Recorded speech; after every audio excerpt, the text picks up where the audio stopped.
Hello everyone, welcome to our channel. ఈరోజు కథ. అది బాగా ధనవంతులు ఉండే ఒక ఏరియా. ఆ ఏరియాలో ఒక పెద్ద ప్యాలెస్ లాంటి ఇంట్లో ఒక తల్లి కొడుకుల మధ్య ఆర్గ్యుమెంట్ జరుగుతోంది. విశ్వ, నువ్వు ఈసారి మేము చెప్పింది విని తీరాల్సిందే, మా మాట కాదంటానికి వీలు లేదు అంటోంది తల్లి సుగుణ. అమ్మా, నీకేమైనా మతి భ్రమించిందా? నేను ఇప్పుడున్న సిచ్యువేషన్స్లో నేను ఎలాంటి డెసిషన్ తీసుకోలేకపోతున్నానమ్మా. నేను డెసిషన్ తీసుకోమని అంటలేదురా. మీ నాన్నగారి పరువు ప్రతిష్టల గురించి కూడా నువ్వు ఆలోచించాలి కదో. అయినా నీకు మేము ఆల్రెడీ ఒక ఛాన్స్ ఇచ్చాం. ఆ ఛాన్స్ నువ్వు పోగొట్టుకున్నావు అంటే నీ లైఫ్ గురించి ఏ డిసిషన్ తీసుకునేదైనా నిర్ణయం మాదే అవుతుంది కదా. మీ అమ్మకి మీ నాన్నకి నీ మీద ఆ హక్కు నిన్ను కన్నందుకో నువ్వు ఇవ్వాలేమో కదో. అమ్మ, నా లైఫ్లో ఎలాంటి సిచ్యువేషన్ జరిగిందో ఏం జరిగిందో నీకు తెలీదా? తెలుసు కాబట్టే చెప్తున్నాను. జరిగిపోయిన వాటి దగ్గరే మనుషులు ఆగిపోయి కూర్చుంటే జీవితంలో ఇంకో స్టెప్ తీసుకోకపోతే లైఫ్లో ముందుకు వెళ్ళలేరు. అయినా నిన్ను నేను పర్మిషన్ అడగట్లేదు. నీ పెళ్ళి ఫిక్స్ అయిందనే విషయం నీకు జస్ట్ ఇన్ఫామ్ చేస్తున్నానంతే. అమ్మా అంటే నీ విషయం తెలుసు కాబట్టే మీ నాన్నగారు ముందస్తు జాగ్రత్తగా మెహందీ, హల్దీ, సంగీతో ఇలాంటివన్నీ కట్ చేసి పడేశారు. ఎంగేజ్మెంట్ అసలు వద్దని డైరెక్ట్గా పెళ్లి ముహూర్తమే పెట్టుకున్నాం. పెళ్ళి కూడా అమ్మాయి వాళ్ళ ఊర్లోనే, మనమే అక్కడికి బయలుదేరి వెళుతున్నాం. మీ నాన్నగారి చుట్టాలు, మీ కాబోయే మామగారి చుట్టాలు కూడా అక్కడే ఉన్నారు కాబట్టి అట్నుంచే నా పుట్టింటి వాళ్ళు కూడా వస్తానన్నారు. నోరు మూసుకొని నువ్వు నీ షాపింగ్ కంప్లీట్ చేసేస్తే మనం ఒక 1 వీక్లో బయలుదేరి వెళుతున్నాం. నీ ఫ్రెండ్స్ ఎవరికైనా చెప్పుకోవాల్సి ఉంటే కనుక చెప్పుకో. నాకు చాలా పెళ్లి పనులు ఉన్నాయి. అమ్మా ప్లీజ్, నేను ఇప్పుడు దేనికి రెడీగా లేనమ్మా. ఉండాలిరా. మాకు నువ్వు ఒక్కగానొక్క కొడుకువే. నీ మీద ఎన్నో ఆశలు పెట్టుకొని బ్రతుకుతున్నావు. ఆయన నేను ఈ యావదాస్తికి నువ్వు ఏకైక వారసుడివే. అంత పెద్ద వ్యాపారం ఉంది మనకే, కోట్ల రూపాయల డబ్బులున్నాయి మనకే. అవన్నీ ఈరోజు కథ. కానీ నీకు ఒక విషయం తెలుసా? ఒకానొకప్పుడు మనం కూడా ఒక పల్లెటూరులో సాదాసీదా బ్రతుకుని గడిపిన వాళ్ళమే. ఈరోజు మీ నాన్నగారు ఇంత సంపాదించే నేనింత సుకుమారంగా అయిపోయాను. కానీ ఒకప్పుడు కట్టెల పొయ్యిల మీద వంట చేసే, గేదెల దగ్గర పేడెత్తి పిడకలు కొట్టుకుంటూ నేను, ఇక మీ నాన్నగారు ఉన్న ఎకరం పొలంలో వ్యవసాయం చేసుకుంటూ చిన్న ప్రైవేట్ ఉద్యోగం చేసుకుంటూ ఆయన అలా జీవితాన్ని మొదలుపెట్టిన వాళ్ళమే. అలాంటి మా జీవితంలో మా పెళ్ళైన 3 ఏళ్లకి నువ్వు పుట్టిన 2 సంవత్సరాలకే మీ నాన్నగారికి ఒక వ్యాపారం ఐడియా ఎప్పటి నుంచో ఉందని, ఆ వ్యాపారం పెట్టడానికి తగిన పెట్టుబడి లేదని ఆయన రోజు బాధపడుతూ ఉండేవారు. మీ నాన్నగారితో పాటే ఆయన చిన్ననాటి స్నేహితుడు భూషణ్ రావు గారు మన పక్కింట్లోనే ఉండేవారు. ఆయన భార్య పేరు జానకి. చాలా మంచి దంపతులు. భూషణ్ రావు గారు మీ నాన్నగారితో పాటు 1వ తరగతి నుంచి డిగ్రీ వరకు కలిసే చదువుకున్నారు. జానకి నేను వదిన అంటే వదిన అనుకుంటూ పక్కపక్క ఇళ్లల్లోనే ఉంటాం. నేను పల్లెటూరులో పుట్టి పెరిగిన దాన్నే. నేనేమి సిటీ బ్యాక్గ్రౌండ్ అనో బాండ్ విత్ డైమండ్ స్పూన్ అనో నీకు అబద్ధాలు చెప్పను. జానకి నాకన్నా ఇంకా దిగు ప్రాంతం నుంచి వచ్చింది కాబట్టే పల్లెటూరి కట్టుబాట్లు, ఆనవాయితీలు ఎక్కువ జానకికి. ఇద్దరం బాగా క్లోజ్గా ఉండేవాళ్ళం. మీ నాన్నగారంటే భూషణం గారికి ఎందుకో చాలా చాలా ఇష్టం. ఆయన చాలా మెతక మనిషే.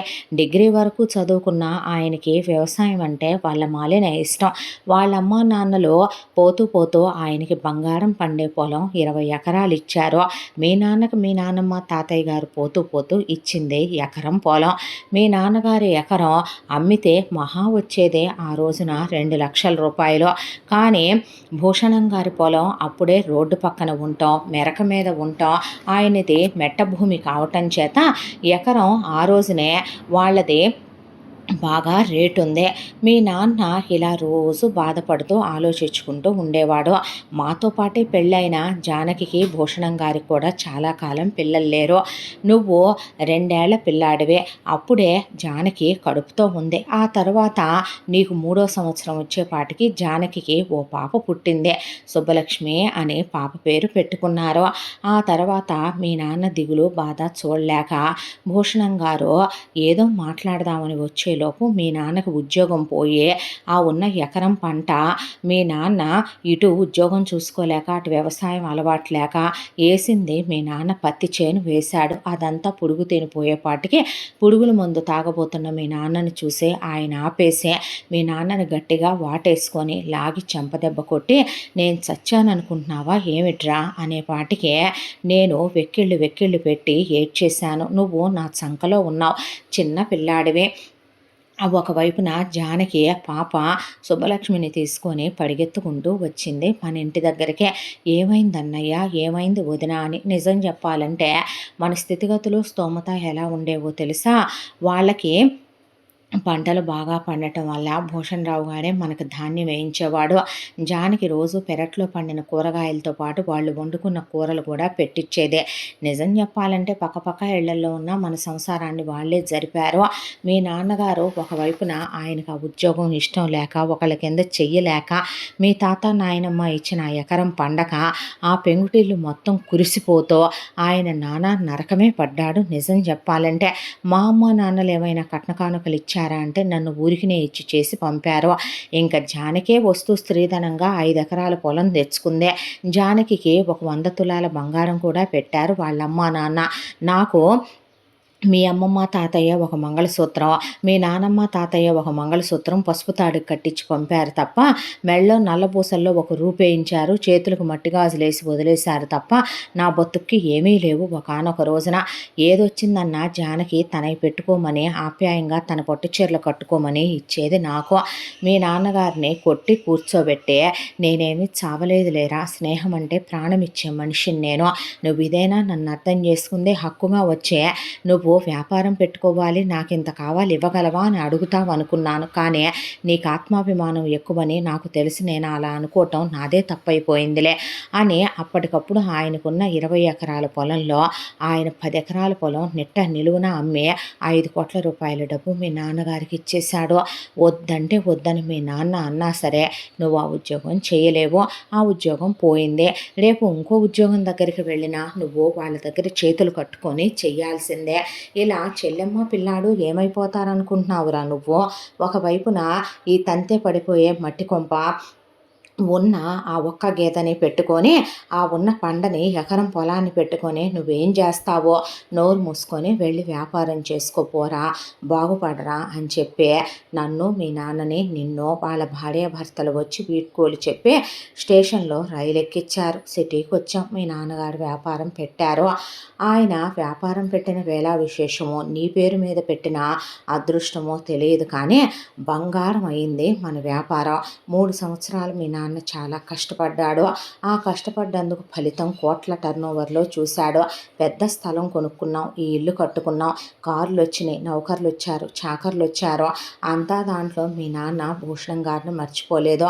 ఆయన ఇచ్చిన 5 కోట్లు తిరిగి ఇవ్వాలని వెళితే స్నేహమని ఇచ్చానురా, తిరిగి ఆశించవలేదు, పిచ్చి వేషాలు వేయకు, పిల్లాడు ఎదుగుతున్నాడు, ఉంచుకో, నీకే వ్యాపారంలోకి ఉంటాయి అని తిరిగి డబ్బులు తీసుకోలేదు సరికదా, స్నేహం కోసం ఇచ్చానన్నాడనే మీ నాన్న పోని వాటా రాస్తానని పల్లెటూరు నుంచి ఆయన్ని ఆయన భార్యనే పాపం తీసుకొని వచ్చేయమని బ్రతిమిలాడాడు. అయినా వాళ్ళు రామని ఆ వ్యవసాయంలోనే ఆయనకి సంతోషం ఉందని, ఆవులు గేదెల దగ్గర ఉండటమే ఆమెకు ఆనందం ఉందని, పిల్లని పల్లెటూరులో పెంచితేనే వాళ్ళకి ఇష్టమని అక్కడే ఉండిపోయారు వాళ్ళు. అక్కడి నుంచి మేము ప్రతి సంవత్సరం మీ నానమ్మ తాతయ్య వాళ్ళ ఇల్లు మీ నాన్న బాగు చేయించి అక్కడ డాబా వేయించుకొని ఆ ఉన్న ఎకరం పొలాన్ని భూషణం గారే సాగు చేస్తున్నాడు ఈ రోజుకే. పోనీ ఆ పొలం తీసుకోమన్నా కూడా తీసుకోలే. మీ నానమ్మ తాత గుర్తులుగా వాళ్ళ సమాధులు ఉన్నాయి కాబట్టి ప్రతి సంవత్సరం ఆబ్దికాలు కానీ పెద్ద పండగ కానీ మీ నాన్న నేను వెళ్ళొస్తాం. నిన్ను తీసుకెళ్దాం అనుకుంటే నువ్వు పెద్దవాడి అయిన తర్వాత నిన్ను స్కూల్లో వేయటం, కరెక్ట్గా మేము వెళ్ళే టయానికి నీకు హాలిడేస్ లేకపోవటం, ఎగ్జామ్స్ టైం అవ్వటం, దాంతోనే నిన్ను ఇన్నేళ్లుగా మేము తీసుకెళ్ళకపోవటం, ఇవన్నీ జరిగిపోయాయి. ఇప్పుడు నీ విషయం దాకా వచ్చే వచ్చేపాటికి మీ నాన్నగారు ముందే ఆయనే ఆశపడ్డారు, భూషణ్ రావు గారి అమ్మాయిని నీకు ఇచ్చి చెయ్యాలి అని. కాకపోతే నీ జీవితంలో జరిగిన ఇన్సిడెంట్ వల్ల మేమిద్దరం ఆ మాట నీతో చెప్పలేకపోయాం. కానీ నువ్వు అవకాశాన్ని కోల్పోయావు. నీ లైఫ్లో మేము ఇచ్చిన ఛాన్సు ఇంక నీకు అయిపోయిందే. కాబట్టే మీ నాన్నగారు డెసిషన్ ఫైనల్ చేసేసారు. ఇంకిప్పుడు మేము చెప్పిన మాట నువ్వు వింటం తప్ప నీకు ఇంకో దారి లేదు. ఒక విషయం చెప్పమంటావా? మనకి సాయం చేసిన వాళ్ళ మేలు మర్చిపోతే మనం మనుషులు అవ్వం. దేవుడు సర్వనాశనం చేస్తాడు మన్నే. నీకో విషయం తెలుసా? అలాంటి వాళ్ళు దొరకటమే ఒక అదృష్టం. ఎవర్రా పక్కింటి వాళ్ళు నరుక్కు చస్తున్నా కూడా ఈ పక్కున్నోడో ఆ పక్కున్నోడో ఎదిరింటోడో పట్టించుకునే రోజులు కూడా కాదు. కలికాలంలో ఉన్నాం మనం. అలాంటిది స్నేహం కోసం, స్నేహితుడి కోసం ఎకరం 50 లక్షల పొలం 10 ఎకరాలు అమ్మే ఎవడైనా చేతిలో పోస్తారా? మళ్ళీ తిప్పి ఇవ్వబోయినా తీసుకోరా? పైగా మీ నాన్న 50% షేర్ ఇస్తానన్నా ఆశించకుండా ఉంటారా? అలాంటి గొప్ప వాళ్ళకి ఏమిస్తే రుణం తీరుద్దే? వాళ్ళ పిల్లని నా ఇంటి కోడల్ని చేసుకోవటం నాకు చాలా ఇష్టం. మీ నాన్నగారికి ఇంకా ఇంకా ఇష్టం. నువ్వు ఆ అమ్మాయిని చేసుకొని తీరాల్సిందే. కాదంటే మీ నాన్న నేను చచ్చామనుకోవాల్సి వస్తుంది. మేము ఏ విషమో తాగిపోవటమో, లేదంటే నీ పుణ్యాన బాబు నీతో పిండాలు పెట్టించుకొని తలకొరివిలు పెట్టించుకోవాలనుకొని ఏ ఊరు పోసుకోవటమో చేస్తావు, నీ ఇష్టం. మా మాటకు విలువివ్వని కొడుకు అయితే ఇంకా మేం బ్రతికి ప్రయోజనం ఏముంది అని ఆవిడ నెత్తి మీద చేయి పెట్టించుకుంది విశ్వతో. దాంతో విశ్వ ఏమీ మాట్లాడలా. చేసుకుంటానులే అన్నాడు. అన్న తర్వాత మీ నాన్నకి కొడుకుగా ఉండటం నేర్చుకోరా. ఎంతసేపు నువ్వుగా మాత్రం ఆలోచించుకోకు, అది స్వార్థం అవుతుంది అనేసి సుగుణ లోపలికి వెళ్ళిపోయింది. ఆ తర్వాత వారం రోజులకి ఇక్కడి నుంచి వీళ్ళంతా పల్లెటూరికి వెళ్ళారు. అక్కడ వీళ్ళకి విడిదిచ్చారు. పల్లెటూరి పద్ధతుల్లోనే పెళ్లి ఏర్పాట్లు జరుగుతున్నాయి. పెళ్లి ఏర్పాట్లు జరిగి పెళ్లి కొడుకును కూర్చోబెట్టి వరపూజ చేయిస్తూ ఉండగా తెరచాలకి అవతల వైపున అమ్మాయిని కొబ్బరికాయతో తీసుకొచ్చి కూర్చోబెట్టారు. తెరచాల తీసినప్పుడు అమ్మాయి ముఖం వైపు చూశాడు విశ్వ. అమ్మాయి వాళ్ళమ్మ సుబ్బలక్ష్మి అని పేరు చెప్పడం వరకే తనకి తెలుసు. ఇంతవరకే ఆ అమ్మాయిని మనిషిగా చూడలే, ఫోటోలోనూ చూడలే, ఇప్పుడు డైరెక్ట్గా చూడటం మాత్రమే. అయితే నలుపు కన్నా కూడా చామన ఛాయ్ కన్నా కూడా 4 కాంప్లెక్షన్లు తక్కువ ఉంది సుబ్బలక్ష్మి. విశ్వ విషయానికి వస్తే బాగా కలరున్న అబ్బాయిల కన్నా కూడా 4 కాంప్లెక్షన్లు ఎక్కువ ఉంటాడు విశ్వ. అంతా దానిలో అమ్మాయి వైపు అలా చూస్తుంటే కళ్ళెత్తి విశ్వ వైపు అలా చూసి టక్కున కళ్ళు దించేసిందే. ఆ తర్వాత జీలకర్ర బెల్లం పెట్టించి విశ్వ పక్కన కూర్చోబెట్టారు. ఇక పాత సినిమాల్లో పెళ్లి కూతుళ్ళలాగా ఒక్కాలు పైకి పెట్టి ఒక్కాలు మడత పెట్టి కూర్చొని అస్సలు వంచిన తల ఎత్తకుండా దొంగ చూపులు చూస్తుంది విశ్వ వైపు. విశ్వ ఏమీ మాట్లాడకుండా ఆ తర్వాత పెళ్లి తంతు పూర్తయింది. వాళ్ళ అమ్మ నాన్నలు అప్పగింతలు ఇస్తూ ఇక సుబ్బలక్ష్మిని పట్టుకుంటే వెక్కిళ్ళు పెట్టి ఏడ్చిందే. ఏడవద్దని సుగుణ శ్రీకర్రావు మేము కూతుర్లా చూసుకుంటాము, కోడల్లా కాదు, నువ్వు ఎవరింటికి పంపుతున్నావురా? నా ఇంటికేగా పంపేది. వీడు నీ కొడుకు అవుతాడు, నీ కూతురు నాకు కోళ్ళు అవుద్దే, ఎప్పుడు కావాలంటే అప్పుడు వచ్చి చూసుకోమని వాళ్ళ స్నేహితులు మాట్లాడుకున్నాక, బాబు లోక జ్ఞానం లేదయ్యా, తెలివితేటలు పెద్దగా ఏమీ లేవు బాబు, జాగ్రత్తగా చూసుకోమని అత్తామామలు విశ్వ చేతిలో పెట్టారు సుబ్బలక్ష్మిని. ఆ తర్వాత కాడెక్కితే కారులో విశ్వ భుజం మీద పడి అలిసిపోయి ఉందేమో పాపం, అలా ఆదమరిచి నిద్రపోతే ఏమల్లా పడుకోబెట్టుకున్నాడు. ఆ తర్వాత ఇంటికి వచ్చాక మళ్ళీ తెల్లారి జానకి భూషణ్ రావు వాళ్ళు సారి తీసుకొని సత్యనారాయణ వ్రతానికి వచ్చారు. సత్యనారాయణ వ్రతంలో కూడా అంతే, సుబ్బలక్ష్మి వంచిన తల ఎత్తలేదు. ఇక్కడికి వచ్చిన దగ్గర నుంచి సుబ్బలక్ష్మిని సుగునే పడుకోబెట్టుకుంటుంది. ఫస్ట్ నైట్కి ముందు ఎక్కడ తొందరపడిపోతారో పెళ్లి కొడుకు పెళ్లి కూతురు అని. ఆ తర్వాత రిసెప్షన్లో కూడా సుబ్బలక్ష్మి చీరే కట్టుకుందే. ఈ రోజుల్లో అమ్మాయిలు లాంగ్ ఫ్రాక్లు, క్రాప్ టాప్లు అలాంటివి వేస్తుంటే ఆ అమ్మాయి కొత్తగా అనిపించింది విశ్వకే. ఆ తర్వాత రిసెప్షన్ అయిపోయాక ఫస్ట్ నైట్ ఏర్పాట్లు చేశారు. ఫస్ట్ నైట్ రూమ్ని డెకరేట్ చేయించి సుబ్బలక్ష్మిని ముస్తాబు చేసి పాల గ్లాస్ ఇచ్చి గదిలోకి పంపారు. సుబ్బలక్ష్మి అలా లోపలికి వచ్చి పాల గ్లాస్ తీసుకొని నుంచుంది. విశ్వ ఏం మాట్లాడకుండా అలా అటు తిరిగి కిటికీ దగ్గర నుంచున్నాడు. ఒక 10 నిమిషాలు నుంచున్నాక, ఏందయ్యా మాట్లాడవో, ఎంతసేపు నుంచోవాలి ఇలా, నేను కాళ్ళు గుంజుతున్నాయ్యా, ఎంతసేపు నుంచోబెడతావయ్యా అందే. అనేసరికి విశ్వ అలా అటు తిరిగి చూశాడు. చూసిన తర్వాత, నిన్ను నేను నుంచోమనలేదుగా, కూర్చోవచ్చుగా అంటే, అలా ఎలా కూర్చుంటానో, నువ్వే నా భుజం మీద చెయ్యేసి, నడుం మీద చెయ్యేసి తీసుకెళ్ళి కూర్చోబెట్టుకుంటావంట కదా!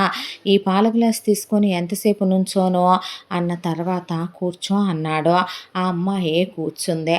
కూర్చున్న తర్వాత తప్పు తప్పు మంచం మీద కూర్చోకూడదని కింద కూర్చుంటే, లేచి పైన కూర్చో, నువ్వు మొగుడివి కదా, నేను పెళ్ళాన్ని కదా, నేను కిందే కూర్చోవాలే కానీ ఇగో పాలు ఎంత బాగా కాశారో తెలుసా, శోభనం పాలు తాగు, చాలా రుచిగా ఉంటాయంటయ్యా అన్న తర్వాత, పర్లేదులే నువ్వు తాగు, నువ్వు తాగి ఇవ్వాలంట, నీ ఎంగిలి నేను తాగాలని చెప్తే అనేసరికి తీసుకొని ఒక సిప్పేసి తాగమనిస్తే గుటగుట గుటగుట గుట తాగేసింది పాలు. ఎంత బాగున్నాయో తెలుసా అని అక్కడ పెట్టిన స్వీట్స్ తీసుకొని తిను అన్న తర్వాత, నువ్వు తిను అన్నాడు.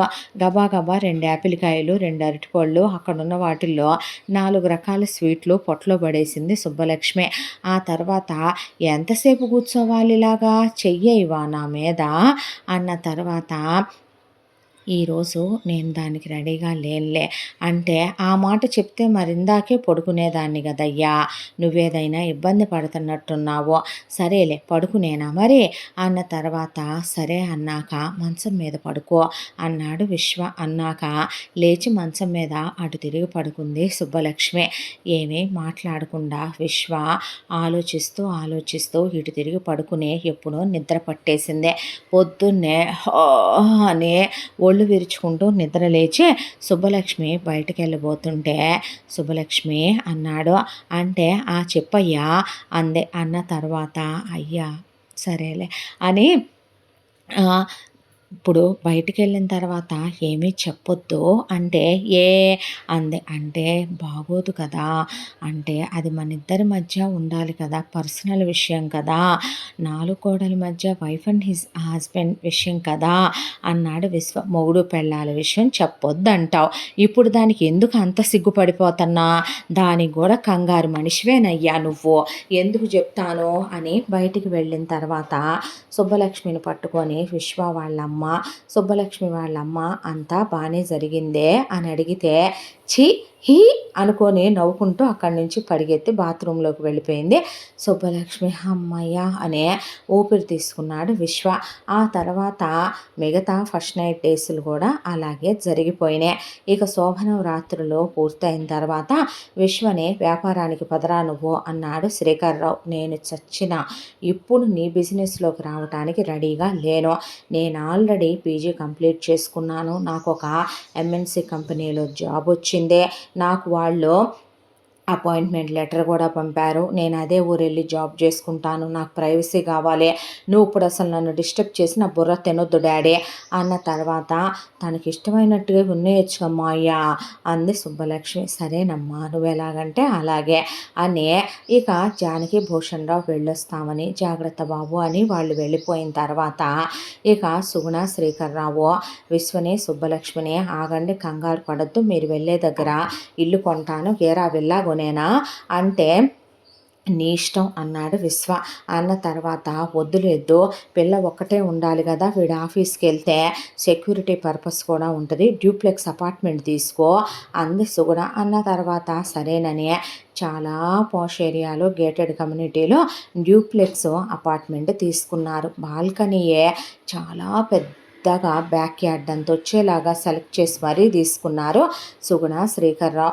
రిజిస్ట్రేషన్ అయిపోగానే వీళ్లతో గృహప్రవేశం చేయించి పాలు పొంగిచ్చి సుబ్బలక్ష్మికి కావలసినవన్నీ కొనిపెట్టే, జాగ్రత్తమ్మా జాగ్రత్తగా ఉండు సుబ్బులు అని చెబితే, అలాగే అత్త అన్న తర్వాత, పని మనుషుల్ని 10 మందిని పెట్టుకో, ఎందుకు పని మనుషులు ఇంతోటి షాకిరి కూడా చేసుకోపోతే ఒళ్ళు పెరిగిపోద్దత్త, ఇద్దరు మనుషులమేగా, ఈ మాత్రం షాకిరి చేసుకోలేనా ఏంటి నేను, ఏముందే మహా అయితే 2 గుడ్డలు గుంజుకోను, ఇల్లు ఉడుచుకోను, తడిబట్ట పెట్టుకోను, అంతకుమించి ఏముంటుంది, ఇద్దరు మనుషులకు వంట చేసుకోను, ఆ మాత్రం నాకు రాదా ఏంది అంటే, మీ అత్తయ్యకి ఒళ్ళు వంగటం మానేసిందిలేమ్మా పల్లెటూరు నుంచి వచ్చాక అనేపాటికి, చాలే ఊరుకోండే, పిల్ల కష్టపడుతుంటే చూస్తా ఊరుకుంటావా ఏంటి, ఒరే మేడ్స్ని పెట్టు నువ్వు అన్న తర్వాత, అలాగే మమ్మీ అన్నాక, ఆయన మెషిన్స్ ఉన్నాయిగా అన్నీ, మేడ్ వచ్చేలోపు తను అడ్జస్ట్ అవుతుందేమోలే, ఏం అడ్జస్ట్ స్టవ్ అక్కర్లేదు, నలుగురు మెయిడ్లని పెట్టు, అన్ని మిషన్లు కొన్నామనుకో, కానీ ఇయ్యే అయ్యి 2 ఉండాలి, ఆడవాళ్ళ ఇబ్బందులు మీకేం తెలుసు అన్నాక, అత్తా అంది సుబ్బలక్ష్మి. ఏంది సుబ్బులు అంటే, నువ్విలా పని పాట చేయకుండా కూర్చొనేగా బందర్లడ్డెల్లి తయారయ్యావు కదో అనేపాటికి అంది సుగుణ. అనేసరికి ముద్దెత్తున అత్త అనే బుగ్గలు పుణికి ముద్దు పెట్టేసుకుంది ఆవిడ్నే. నవ్వుకుంటూ సిగ్గుపడిపోయే, ఎక్కడికి ఇటు నుంచి ఇటు లగేజీలు సర్దుకొని ఇద్దరు అన్నాడు విశ్వ.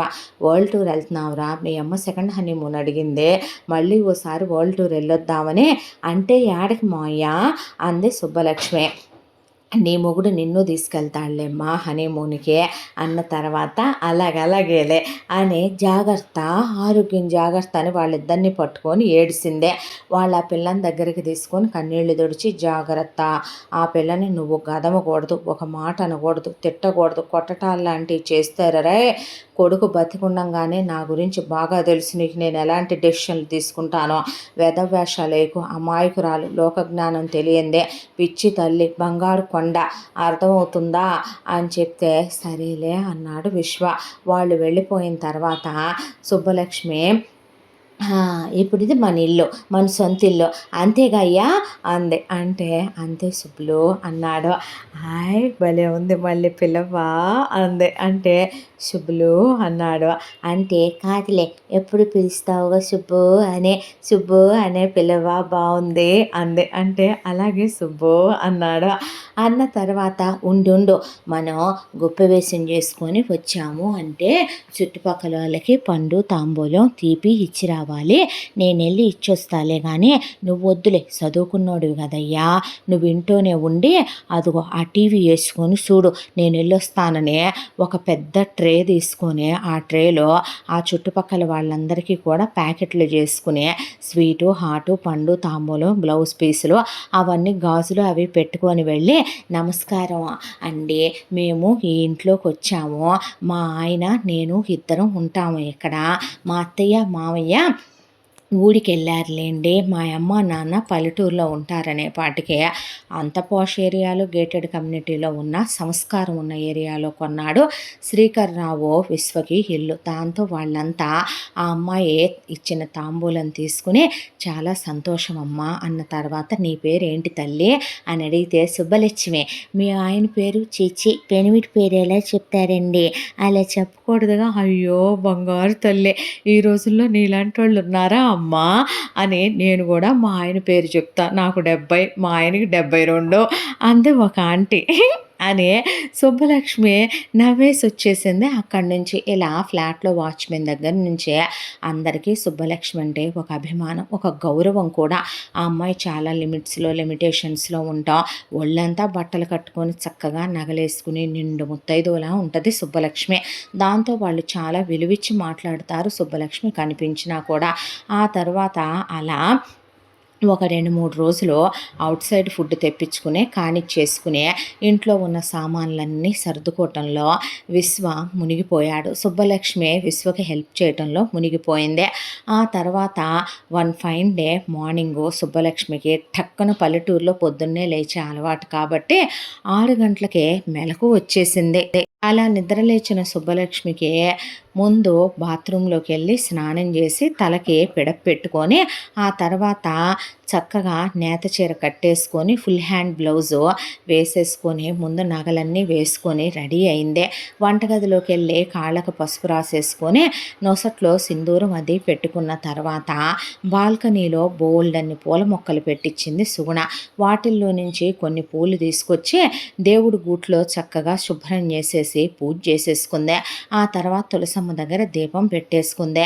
భర్తకి కాఫీ పట్టుకెళ్దాం అనుకుంటే ఆ గ్యాస్ పొయ్యి ఎలా వాడాలో సుబ్బులకి రాదు.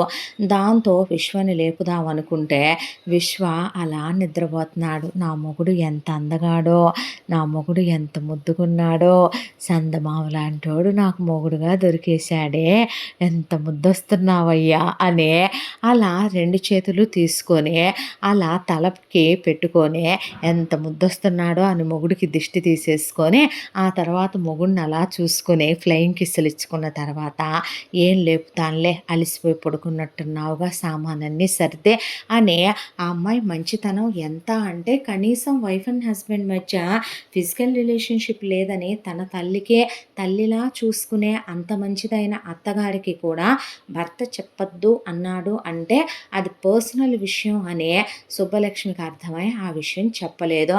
ఆ తర్వాత సరే ఇప్పుడు ఇది రాపోతే కట్టెల పొయ్యి అంటించుకుంటాను అని తీరా బాల్కనీలోకి వెళ్ళి చూసింది. అక్కడ ఒక సైడ్‌కి ఫైర్ ప్లేస్ ఉంటే కొన్ని కట్టెలు పెట్టున్నాయి. అవి పెట్టి చక్కగా పొయ్యి అరేంజ్‌మెంట్ చేసేసుకొని ఇటుకరాళ్ళు తెప్పించుకొని వాచ్‌మెన్‌తో "ఎందుకు అమ్మాయి గారు" అని అడిగితే "చెప్తాలే ఇవ్వు" అని తీసుకొని పొయ్యి పెట్టేసుకుంది. పెట్టుకొని చక్కగా పాలు తీసుకొని వెళ్ళి కాఫీ కాసేసింది. కాసి ఆ కాఫీ కప్పుల్లో పోసి ఇవ్వాలని కూడా సుబ్బలక్ష్మికి తెలియదు. ఇంట్లో గ్లాసులే వాడతారు. చక్కగా గ్లాసులో పోసింది కాఫీ. పోసి విశ్వ దగ్గరికి వెళ్ళి ముద్దుగా "అయ్యా అయ్యా అయ్యా సుబ్బులయ్యా లేయ్యా అయ్యా లేయ్యా" అని మెల్లిగా లేపింది. లేచేపాటికి విశ్వ అలా లేచి సుబ్బలక్ష్మి వైపు చూస్తే "ఎప్పుడు లేచావు సుబ్బు" అంటే "ఇందాకెప్పుడో లేచానయ్యా, ఇగో కాపీ తాగు, ఏడిగున్నాయి చల్లారిపోతాయి తాగయ్యా" అని అక్కడే నుంచుని అలా చీర కొంగులో పట్టుకొని కాఫీ గ్లాస్ ఇచ్చింది. ఆ అబ్బాయికి చాలా స్పెషల్‌గా రవివర్మ పెయింటింగ్స్‌లో ఏదో పాతకాలం ఆడవాళ్ళని మనం ఏదో స్పెషల్‌గా యాంటిక్ పీసులు అన్నట్టు ఎంత అచ్చరు ఉంది చూస్తామో విశ్వ అలా చూస్తూ ఉండిపోయి "మరి నీకు" అన్నాడు. "నాకు వద్దులేయ్యా, నువ్వు తాగు, నువ్వు తాగకుండా నేను ఎలా తాగుతానులే కానీ, నువ్వు తాగుతాలయ్యా, నువ్వు తాగని" అలా బొటన వేలుతో ముగ్గులేస్తూ చీరంతా నలిపేసి మెలికలు తిరిగిపోతుంది సుబ్బలక్ష్మి. కాఫీ తాగి కాఫీ చాలా టేస్ట్‌గా ఉంది. దాంతో "చాలా బాగుంది సుబ్బు" అన్నాక "తొందరగా లేవయ్యా, ఏ నీళ్ళు తోడతానో తానాలాడుతూ గానీ లే" అని అలాగా "నువ్వెళ్ళి ముందు మిగతా పనులు గాని" అనేసి అక్కడి నుంచి పరిగెత్తింది. పరిగెత్తేసరికి విశ్వకి నవ్వొచ్చి లేచి బ్రష్ చేసుకుని కాలకృత్యాలు తీర్చుకొని వచ్చాడు. వచ్చేసరికి "లే లే లే లే లే" అని పెద్ద బిందె నిండా నీళ్లు కట్టెల పొయ్యిల మీద కాచి తెచ్చేసింది. "సుబ్బు ఎందుకు ఇవన్నీ చేస్తున్నావు? గీజర్ స్విచ్ ఉందిగా, వేస్తే వేడి నీళ్ళు వస్తాయిగా" "అవునా, ఏది చీపి" అనేపాటికి ఇలా స్విచ్ చేయాలి, వేసిన ఒక 5 నిమిషాలకి వేడి నీళ్ళు వస్తాయి, ఇలా తిప్పితే ఈ ట్యాప్‌లోంచి వస్తాయి, ఇలా తిప్పితే షవర్‌లోంచి వస్తాయి, వర్షం కూడా పడుద్దా ఈ స్నానాల గదిలో అనేపాటికి విశ్వ నవ్వొచ్చి కూడా ఏం మాట్లాడలా. ఆ తర్వాత "అయినా వద్దులేయ్యా, ఇట్టా కరెంట్ల మీద కాలిన నీళ్ళు పోసుకోకూడదంట, నీకో విషయం తెలుసా, ఇట్టాటివన్నీ పోసుకుంటే ఆరోగ్యాలు పాడైపోతాయి, అయినా నేను లేనా నీకోసం, నేను కాసుకోలేనా, పెళ్ళామన్నాక ఆ మాత్రం చేసుకోపోతే ఎట్టాగలే కానీ రారా సొక్కా ఇప్పి కండవ కట్టుకొని రారా" అనేపాటికి "ఎక్కడికి" అన్నాడు. అన్న తర్వాత "ఎక్కడికేంది, ఒళ్ళు రుద్దే తల బొత్తదా నీకు" అన్నతో "పర్లేదు సుబ్బు నేను చేస్తాను" అన్నాక "రమ్మంటున్నానా లేదా" అనే నూనె, నలుగు పిండి, సున్ని పిండి అన్నీ అరేంజ్మెంట్లు చేసుకొని తెచ్చుకుంది సుబ్బలక్ష్మి. ఆ తర్వాత విశ్వ అలా కూర్చుంటే "ఎంత అందంగా ఉన్నావయ్యా" అని గట్టిగా రుద్దితే ఒళ్ళు కందిపోద్దేమో, "ఎంత తెల్లగా ఉన్నాడమ్మా నా మొగుడు, బంగారం కూడా కనపట్టం లేదే, మేలి బంగారం వెలవెలబోయిందే నా మొగుడి ఒంటి మీద" అని విశ్వకి ఎదురు అద్దంలోంచి కనపడుతుంటే వెనక నుంచి చూసి ఫ్లయింగ్ కిస్సులు ఇచ్చుకుంటా మెల్లగా ఒళ్ళు రుద్ది తలకి నూనె పెట్టి స్నానం చేయించిన తర్వాత "తొందరగా రాయ్యా" అని బయటకు వచ్చి విశ్వ టవల్ కట్టుకొని వస్తే తలంచేసి సిగ్గుపడి మెలికలు తిరిగి విశ్వ కూర్చున్న తర్వాత "తల తుడుస్తారా అయ్యా" అని తల తుడిచి "లేలే సాంబ్రాణి వేస్తా జలుబు చేసుద్దే" అని సాంబ్రాణి వేసి గుండెలకు కూడా పొగేసిన తర్వాత "ఇగో నీకోసం ఈ గుడ్డలు తీసి పెట్టా, వీటిల్లో రాజకుమారుల్లాగా ఉంటావులే, వేసుకో" అని పరిగెత్తింది. పరిగెత్తేపాటికి అన్నీ తను సెట్లుగా సర్దుకుంటే చాలా చక్కగా తీసింది. ఒక సెట్టు వేసుకున్నాడు. వేసుకున్న తర్వాత "రా దేవుడి దండం పెట్టుకుందువు గానీ" అనే మొగుడి కాళ్ళ మీద పడిపోయి దండం పెట్టేసుకుంటే, "సుబ్బు" అన్నాడు విశ్వ. "దీవిచ్చయ్యా, 100 ఏళ్ళు మనం కలిసి ఉండాలని, మనకి చక్కటి పిల్లలు పుట్టాలని, నువ్వు నేను ఎప్పటికీ విడిపోకూడదని, మనిద్దరం ఇట్టాగే ప్రేమగా ఉండాలని దీవిచ్చయ్యా. నువ్వు గాక నేను బావుండాలని ఎవరు కోరుకుంటారో, నేను గాక నువ్వు బావుండాలని ఎవరనుకుంటారయ్యా" అని బొట్టు పెట్టయ్యా అందే. విశ్వకి అదంతా కొత్తగా ఉంది. వాళ్ళమ్మ కూడా వాళ్ళ నాన్నతో చాలా అల్ట్రా మోడ్రన్‌గా ఇప్పుడు జస్ట్ సెకండ్ హనీమూను వరల్డ్ ట్రిప్‌కి వెళ్ళేలా ఉంటది గానీ, అలా వాళ్ళ అమ్మ కూడా ఉండదు. దాంతో విశ్వ అలా చూసి బొట్టు పెడితే మొగుడికి బొట్టు పెట్టి కళ్ళల్లో కుంకుమ పడకుండా ఊదింది. ఆ తర్వాత తీసుకెళ్ళి టేబుల్ మీద కూర్చోబెట్టి తినయ్యా అన్న తర్వాత చూస్తే పెసరట్టు, ఉప్మా, ఇడ్లీ, దాంతో పాటు వడ, సాంబారు, దాంతో పాటు చట్నీలు, పొడులు ఉన్నాయి. "ఇవన్నీ చేశావా సుబ్బు" అంటే ఎంతసేపు గట్టిగా ఈడ్చి కొడితే తిప్పి తిప్పి అర్ధగంట మాట. ఆడదన్నాక ఆ మాత్రం ఆడతనం ఉండొద్దు, ఎంతసేపు పట్టుద్ది నాకు అని ఆ అబ్బాయికి పెద్ద స్టీల్ కంచం పెట్టింది. పెట్టి ఆ స్టీల్ కంచంలో చిన్న చిన్న డిన్నర్ ప్లేట్లున్నాయి. అయి తీలా పెద్ద కంచం పెట్టి దాంట్లో ఇంత ఉప్మా, ఒక 4 పెసరట్లు, ఆ తర్వాత ఒక పక్కనేమో ఒక అరడజను ఇడ్లీలు, పెద్ద పెద్ద అరచేయంతవి ఒక అరడజను వడలు పెట్టి, ఇంత సాంబారు, చట్నీ, పొళ్ళు వేసి తినయ్యా అంది సుబ్బలక్ష్మి. అంటే ఇవన్నీ నేను తినాలా? నేనింత తిన్ను సుబ్బు, నేను తక్కువ తింటాను అంటే, అయ్యో అలా తినకపోతే ఎలాగయ్యా, నీకోసమని నేనెంతో ఇష్టంగా వండానే, తినొచ్చు కదయ్యా అనేపాటికి పాపం అనిపించి అది కొంచెం తిన్నాడు విశ్వ. దాంతో ఇక నాకు చాలన్నాడు.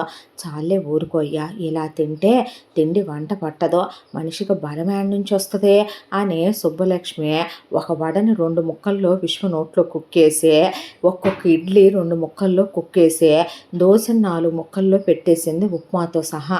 అది తినేపాటికి బెల్ట్ కూడా తీసేసుకోవాల్సి వచ్చి పొట్ట అంత టైట్ అయిపోయి, ఇలా తింటే నేను చచ్చూరుకుంటాను అనుకొని, "సుబ్బు ప్లీజ్ ఇంకా చాలు" అన్నాక, "సరేలే, ఏందో పెట్ట మెతుకులు మనిషివే, అత్త అసలు ఏం పట్టించుకుందో ఏమో, రాని చెబుతా వచ్చిన తర్వాత" అన్నాక, "నువ్వు తిను" అన్నాడు. అనేసరికి, "సరేలే ఎడదే, ఎంగిలి కంచం ఎందుకు" అంటే, "నీకు నాకు ఎంగిలేందయ్యా, రేపటి నుంచి నువ్వు నన్ను నేను నిన్ను ఎంగిలి చేసుకోవా" అని సిగ్గుపడి మెలికలు తిరుగుతూ గట్టిగా సుబ్బలక్ష్మి వండిని మొత్తం ఓ పట్టు పట్టేసింది.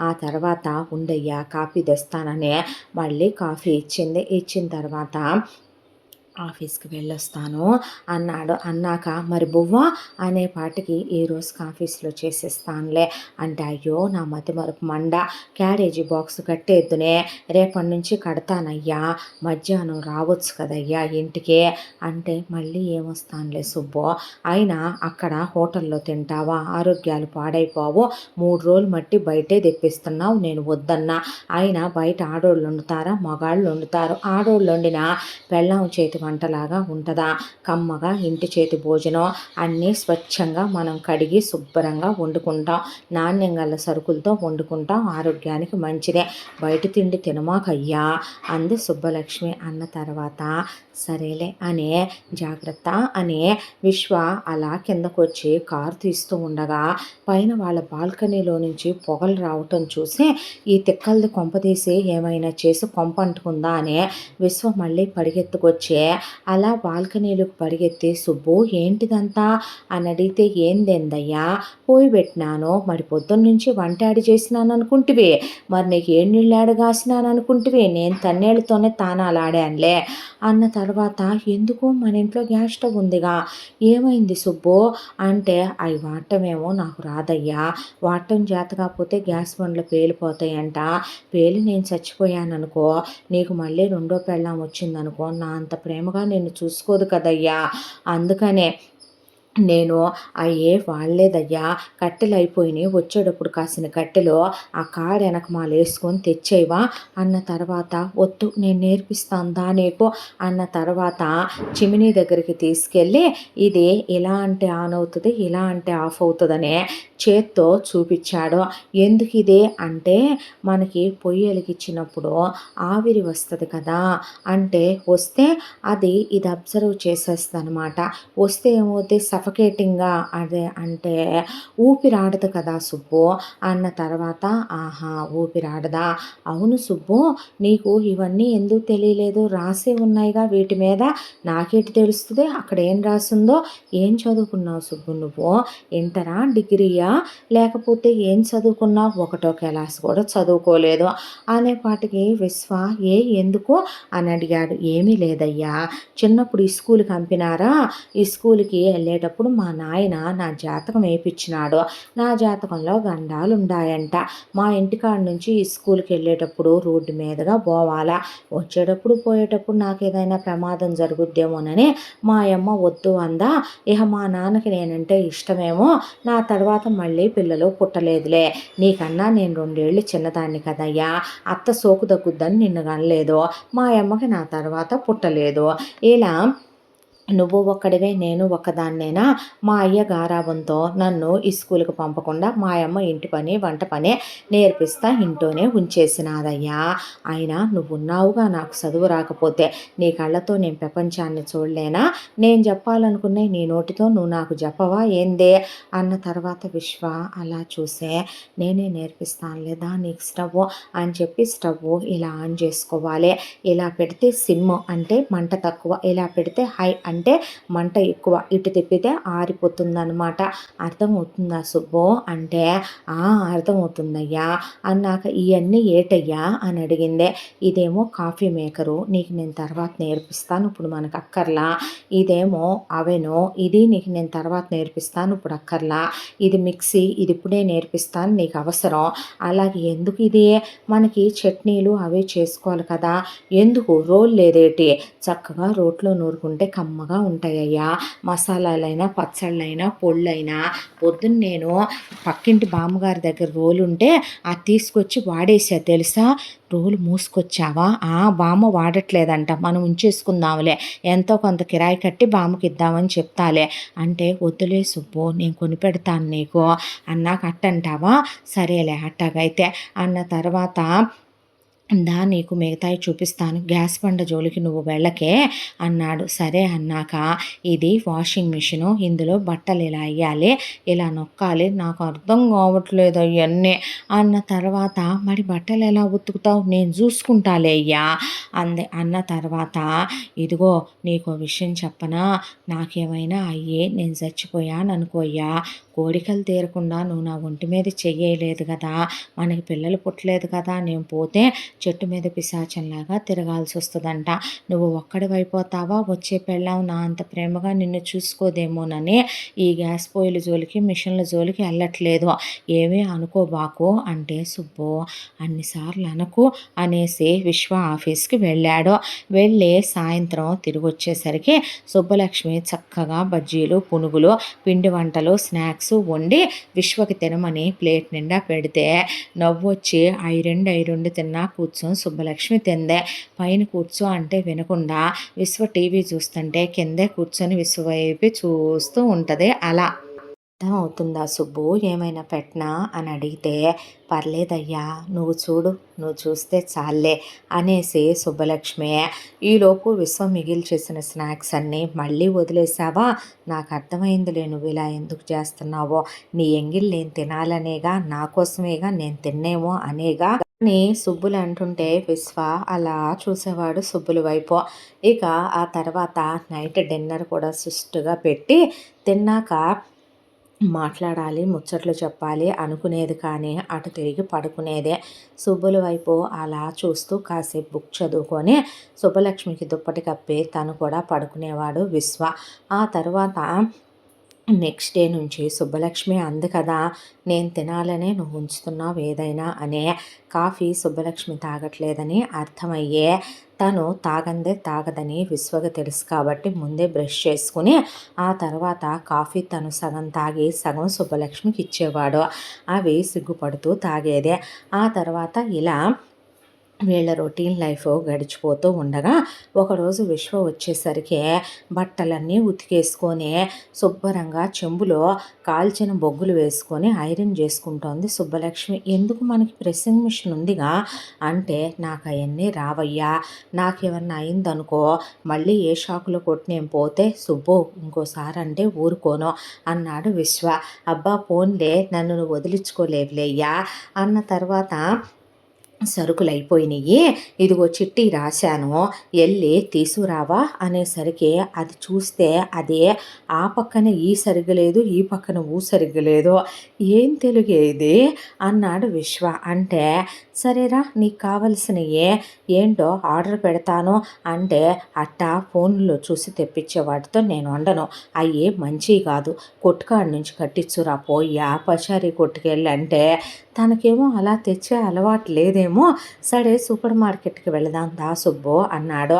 అన్న తర్వాత కిందకు వచ్చింది. వచ్చాక బైక్ తీసి సుబ్బు ఎక్కు అన్న తర్వాత, ఛీ నేనా నీ వెనకమాల అలా ఎక్కితే బాగోదయ్యా, తప్పు కదూ అని సిగ్గుపడి మెలికలు తిరిగిపోయి, ఆడవాళ్ళు అలాగ ఎక్కకూడదులే అంటే, తప్పేంటి అంటే, చీ బాగోదులే అంది. అన్న తర్వాత, ఇది బాత్రూంలో నాకు స్నానం చేయిస్తా మాత్రం ముడిసిపోద్ది, నా బాడీని రుద్ది రుద్ది కొట్టేస్తుంది, బండి మాత్రం ఎక్కదంట అనుకొని నవ్వుకొని పోనీ కారులో వెళ్దాందా అన్నాక, అమ్మో పక్కన కూర్చోవాలిగా, వద్దులేయ్యా నువ్వు తీసురా అన్నాక విశ్వ వెళ్ళి అవన్నీ కొన్ని తను వెతికి కొన్ని సూపర్ మార్కెట్ వాడితో వెతికిచ్చి దొరకని పచారీ కొట్లో తీసుకునే లోపు 2-3 గంటలు పట్టి అన్నీ తెచ్చాక ఎంత తీసుకున్నాడు అని అడిగింది. ఇంత అంటే, దొంగ మొహం వెదవా, అంత రేట్లు ఉండవు, ఈ అంతంత తీసుకుంటున్నారా ఇక్కడ, మా నాన్న చెబుతా ఉండు, మా అమ్మ చెబుతా ఉండు, మన ఊరికాడ నుంచి తెప్పించుకుందాం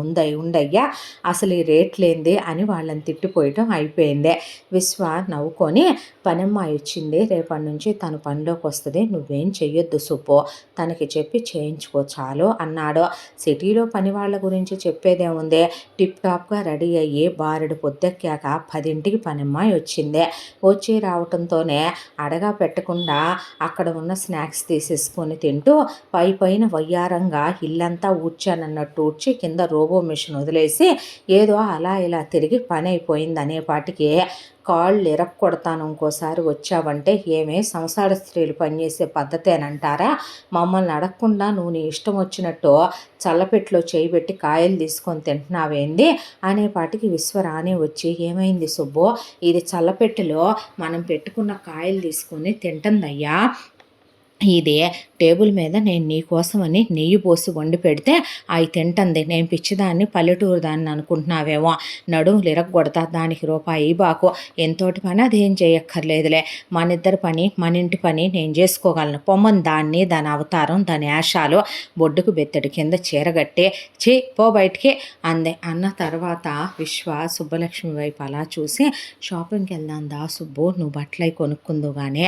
అన్నాక, జీతం వచ్చిందా అయ్యా అంటే అలా చూశాడు సుబ్బలక్ష్మి వైపు. అంటే సుబ్బలక్ష్మి, సుబ్బు అసలు మాకేముందనేది తెలియదా నీకు, నాకెందుకయ్యా, నువ్వు మొగుడివి, నువ్వు మగాడివి, నువ్వు ఉద్యోగం చేయాలి, సంపాదించాలి, నేను ఇల్లు చూసుకోవాలి, నాకెందుకయ్యా నీకేముంటే, నాకంత ముద్ద పెట్టి నన్ను నీ గుండెల్లో పెట్టి చూసుకుంటే చాలదా ఏందయ్యా అనేపాటికి విశ్వ అలా చూశాడు. ఆ అమ్మాయికి తన ఫినాన్షియల్ పొజిషన్ కానీ వెనకేముందనేది కానీ అక్కర్లేదు, బట్టలు కొనుక్కుందు కందా సుబ్బు అంటే, ఎందుకయ్యా ఇంట్లో ఉండే మడిసినే నేనే కట్టుకుంటే ఏముంది బెనివిటే, నువ్వు బయటికి వెళ్తావు, దొరబాబులాగా ఉండాలి, పెద్ద ఉద్యోగం చేసే ఓడివే, పెద్ద పెద్ద చదువులు చదివావు కదయ్యా నువ్వు, చెప్పిందిలే అత్త, నేను చిన్నప్పటి నుంచి పెద్ద ఇంగ్లీషు స్కూల్లో వేసి చదివించారంట, పెద్ద యూనివర్సిటీల్లో వేసి చదివించారంటగా నిన్ను, అలాంటి గొప్పోడివి నువ్వు పెద్ద ఉద్యోగం చేయట్లేదయ్యా, నాకెందుకు అంటే, చివరికి తను బట్టలు కొనుక్కోవాలంటే తన వైఫ్ కొనుక్కోనక్కర్లా. ఏ రోజుల్లో ఉందే అనిపిచ్చింది విశ్వకి. అనిపిచ్చేసరికి పర్లేదులే సుబ్బు, ఆ బట్టలే కట్టుకుంటున్నావుగా పర్లేదులే పెనివిటి అంటే సుబ్బలక్ష్మి డ్రెస్సింగు జడేసుద్ది, జడకి కుప్పెలేసుద్ది, కాళ్ళకి పట్టీలు పెట్టుద్ది, చేతుల నిండా గాజులేసుకుంటది, ముఖాన బొట్టు బిళ్ళ పెట్టుకొని కుంకుమ పెట్టుద్ది, నొసట్లో కుంకుమ, తల్లో పూలు, వేళ్ళ ఉంగరాలు, మెళ్ళో తాళి గొలుసు, నల్లబూసలు, రోజు నెక్లెస్సు, పలకసేర్లు అలా వేసుకొని ఉంటాయి. బొడ్లో వెండి తాళాలు గుత్తి ఉంటది. నేత చీర కట్టుకుంటది. బ్లౌజ్ అంతా క్లోజ్ చేసి కుట్టి ఉంటది. Full hand blouse. సుబ్బు, అలా నువ్వు కూడా కొనుక్కొచ్చుకోవచ్చు కదా, దా కొనిపెడతాను అంటే ఏ ముద్దులే అనేసిన తర్వాత ఇలా రోజులు గడిచిపోతూ ఒక రోజున సుబ్బలక్ష్మి విశ్వ ఇంట్లో ఉండి విశ్వ టీవీ చూస్తుంటే సుబ్బలక్ష్మి వంట చేసుకుంటోంది. బెల్లు మోగిందే. వెళ్ళి విశ్వ డోర్ ఓపెన్ చేసేపాటికి ఎదురుగా ఒక అమ్మాయి. అడ్డులే అని విశ్వని వెనక్కి తోసేసి లగేజీ తీసుకొని లోపలికి వచ్చింది. ఏంటిందో ఇదే అన్నాడు విశ్వ. అనేసరికి విశ్వని గట్టిగా కౌగిలించేసుకొని ముద్దులు పెట్టేసుకొని వెక్కిళ్ళు పెట్టి ఏడ్చి, నీ విలువ నాకు తెలియలేదు, నిన్ను నేను మిస్ చేసుకొని చాలా పెద్ద తప్పు చేశాను, మా నాన్న మాట విని నిన్ను కాదనుకున్నాను, ఆ రోజు నేను చేసింది ఎంత పెద్ద తప్పు నాకు తెలిసిందే, మా నాన్న చనిపోయాడు. చనిపోయిన తర్వాత మా అమ్మ నన్ను వాళ్ళ పుట్టింటికి తీసుకెళ్తే మా మేనమామ 45 ఏళ్ల వయసు ఉంటుంది, వాడికి పెళ్ళి అవ్వలేదు, వాడికి ఇచ్చి నన్ను చెయ్యాలనుకుందే, చెప్పా పెట్టకుండా పారిపోయి వచ్చాను, నేను మీదట నీతోనే ఉంటాను అనేసరికి సుబ్బలక్ష్మి ఇదంతా చూస్తూ వచ్చి నిలబడేపాటికి విశ్వ ఇందును వెనక్కి జరిపి నుంచోబెట్టాడు. నుంచోబెడితే ఎవరయ్యా అని అడిగింది సుబ్బలక్ష్మి. అడిగితే ఎవరితోనూ అంది ఇందు. అనేసరికి మై వైఫ్ అంటే పెళ్లి చేసుకున్నావా, నువ్వు నెల రోజులు ఆగలేక పెళ్లి చేసుకున్నావా అన్నదానికి విశ్వ ఏం మాట్లాడలేదు. సుబ్బలక్ష్మి ఎవరయ్యా అంటే ఫ్రెండ్ అంటే స్నేహితురాలేగా అన్నాక నీ వయసేనా అయ్యా అంటే అవును సుబ్బు అనేసరికి అక్కాయ్ అంటే అక్కాయ అయ్యా అనేసరికి కింద నుంచి పైకి చూసి అవతారం నిజంగా వైఫా పని మనిషా షటప్ షీఈస్ మై వైఫ్ అన్నాడు విశ్వ.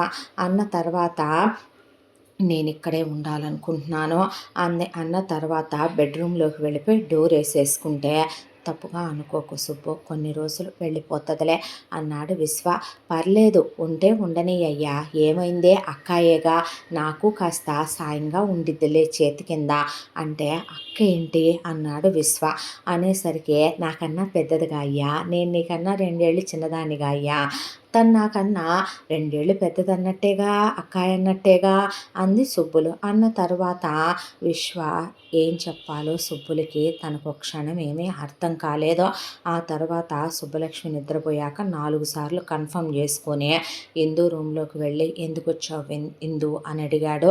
అడిగితే ఎందుకు వచ్చానో తెలియదా నేను నీకు, 6 సంవత్సరాలు ప్రేమించుకున్నావురా మనిద్దరం, ప్రేమించుకునేటప్పుడే చెప్పా మా నాన్నంటే నాకు భయం, లేకపోతే ఐ లవ్ యూ అనేపాటికి విశ్వ ఏం మాట్లాడకపోతే నేను నిన్ను మా నాన్న మీది మాది ఒక క్యాస్ట్ కాదు అన్నాడని, నేను వద్దన్నానని, నిన్ను వెళ్ళిపోమ్మన్నానని, మా నాన్న చెప్పినట్టు వింటానని బ్రేకప్ చేసుకున్నానని, మా నాన్న చెప్పిన సంబంధమే చేసుకుంటానన్నానని నువ్వు నా మీద అలిగి అలా వెళ్ళిపోయిన తర్వాత నేను వెళ్ళిపోలేదు ఎందు. ఆ తర్వాత మా మమ్మీ డాడీని తీసుకొని మీ ఇంటికి వచ్చాను, మీరే ఇల్లు ఖాళీ చేసి వెళ్ళిపోయారు, నువ్వు నన్ను అన్నిట్లో బ్లాక్ చేసేసావు, ఆ తర్వాత నీ ఫోన్ నెంబర్ మార్చేసావు, మీ అడ్రస్ ఉనికి మార్చేసావు, నువ్వు అవేమీ చేయలేదన్నట్టు చెప్పొద్దు ఏందో అంటే సరే అయితే అంత మాత్రానికే నువ్వు దీన్ని పెళ్లి చేసుకుంటావా, ఈ పల్లెటూరి బయటనే నిజం చెప్పు, నువ్వు ఇందాహనంగా అది బెడ్రూమ్లోకి వచ్చింది కదా, దాంతో నువ్వు క్లోజ్గానే ఉంటున్నావా, నాకు అనుమానంగా ఉందే,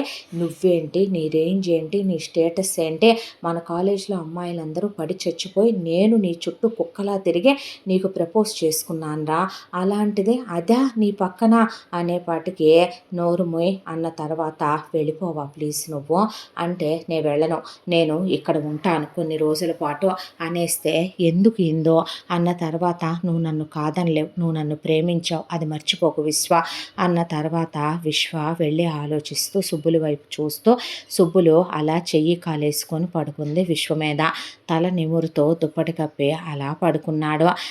మనసులో లేదు, ఏదో ఆలోచనలో. పొద్దున్నే సుబ్బులు పూజ చేసుకుంటుంటే నేను కాఫీ తయారు చేసి వంట నేను చూసుకుంటాలే, నువ్వు చేసుకో పూజ అందే సుబ్బలక్ష్మిని ఇందు. అలాగే నక్కాయ్ అంది సుబ్బలక్ష్మి. పాపం అక్కయ్య నాకు చేసి పెట్టాలనుకుంటున్నట్టుంది అని అలా ఇందు వైపు చూస్తే చిన్న నిక్కరు షర్ట్ లాంటి నైట్ డ్రెస్ వేసుకుంది ఇందు.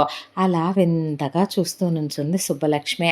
ఆ తర్వాత ఇందు వంటగదిలోకి వెళ్ళి కాఫీ మేకర్లో కాఫీ తయారు చేసుకుని 2 కప్పుల్లో పోసుకుని తీసుకెళ్ళి విశ్వ లే అనే విశ్వని లేపిందే.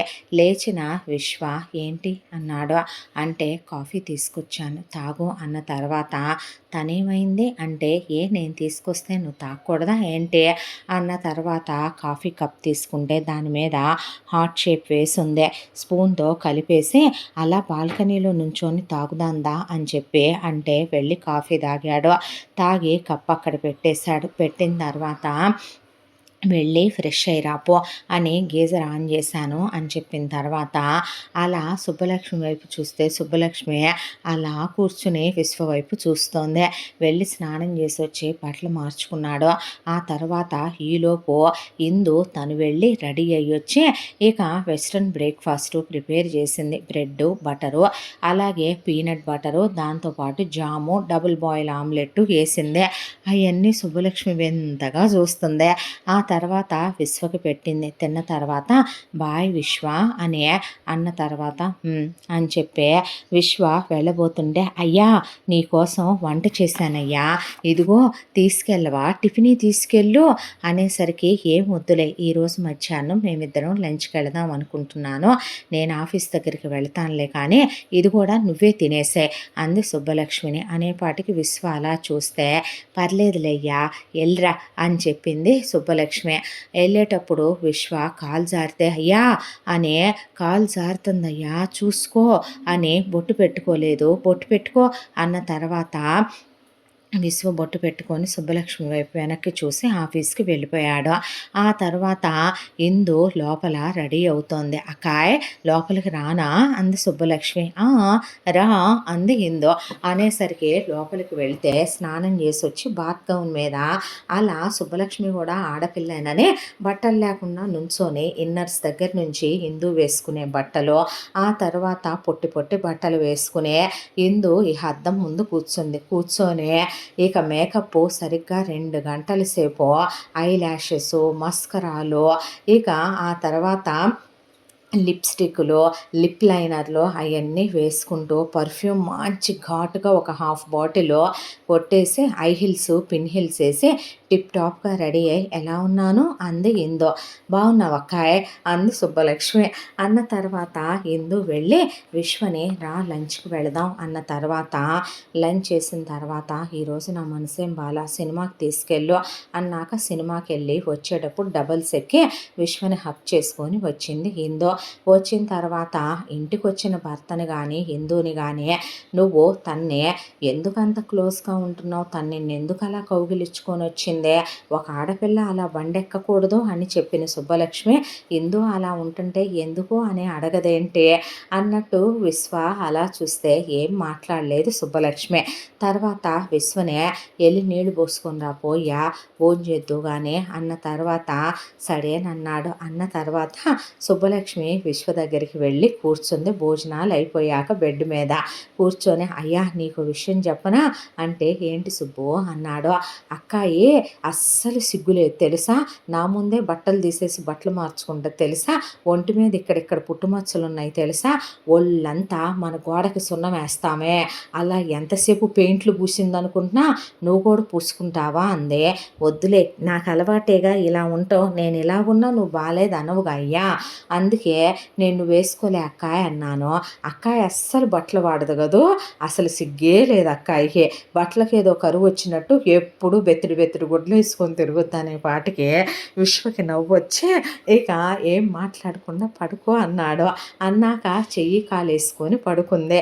పడుకొని నిద్రపోయింది. ఆ తర్వాత ఇలా రోజులు గడిచిపోతూ ఉండగా ఒక రోజున సుబ్బలక్ష్మి వాళ్ళ అమ్మ నాన్న వచ్చారు. వస్తే ఆ వచ్చిన వాళ్ళు ఓవర్‌గా హిందూ విశ్వతో క్లోజ్‌గా ఉండటం, టీవీ చూసేటప్పుడు పక్కనే కూర్చోవటం, బండి మీద డబుల్స్ ఎక్కి రావటం, అతనికి బ్రేక్‌ఫాస్ట్‌లు ప్రిపేర్ చేయటం, కలిసి కాఫీ తాగటం, బెడ్‌రూమ్‌లోకి వెళ్ళటం, హగ్గులు ఇవ్వటం, వెళ్ళేటప్పుడు బాయ్‌లు చెప్పటం, ఆఫీస్‌కి మధ్యాహ్నం తనే లంచ్‌లు తీసుకొని వెళ్ళటం, ఇవన్నీ చూసి ఆ తర్వాత సుబ్బలక్ష్మి వాళ్ళమ్మ వెళ్ళేటప్పుడు సుబ్బుల్ని పక్కకి పిలిచి, ఏమే పనికి మాలిందానా, అసలు అది ఒంటి మీద గుడ్డలేసుకోదేమే, సంసారపక్షమైన ఆడదేనా అదే, అల్లుడు ఒళ్ళో కూర్చుంటదేంటి, మీ నాన్నకే ఎబ్బెట్టుగా అనిపించి బయలుదేరిపోదామన్నాడు ఆయన.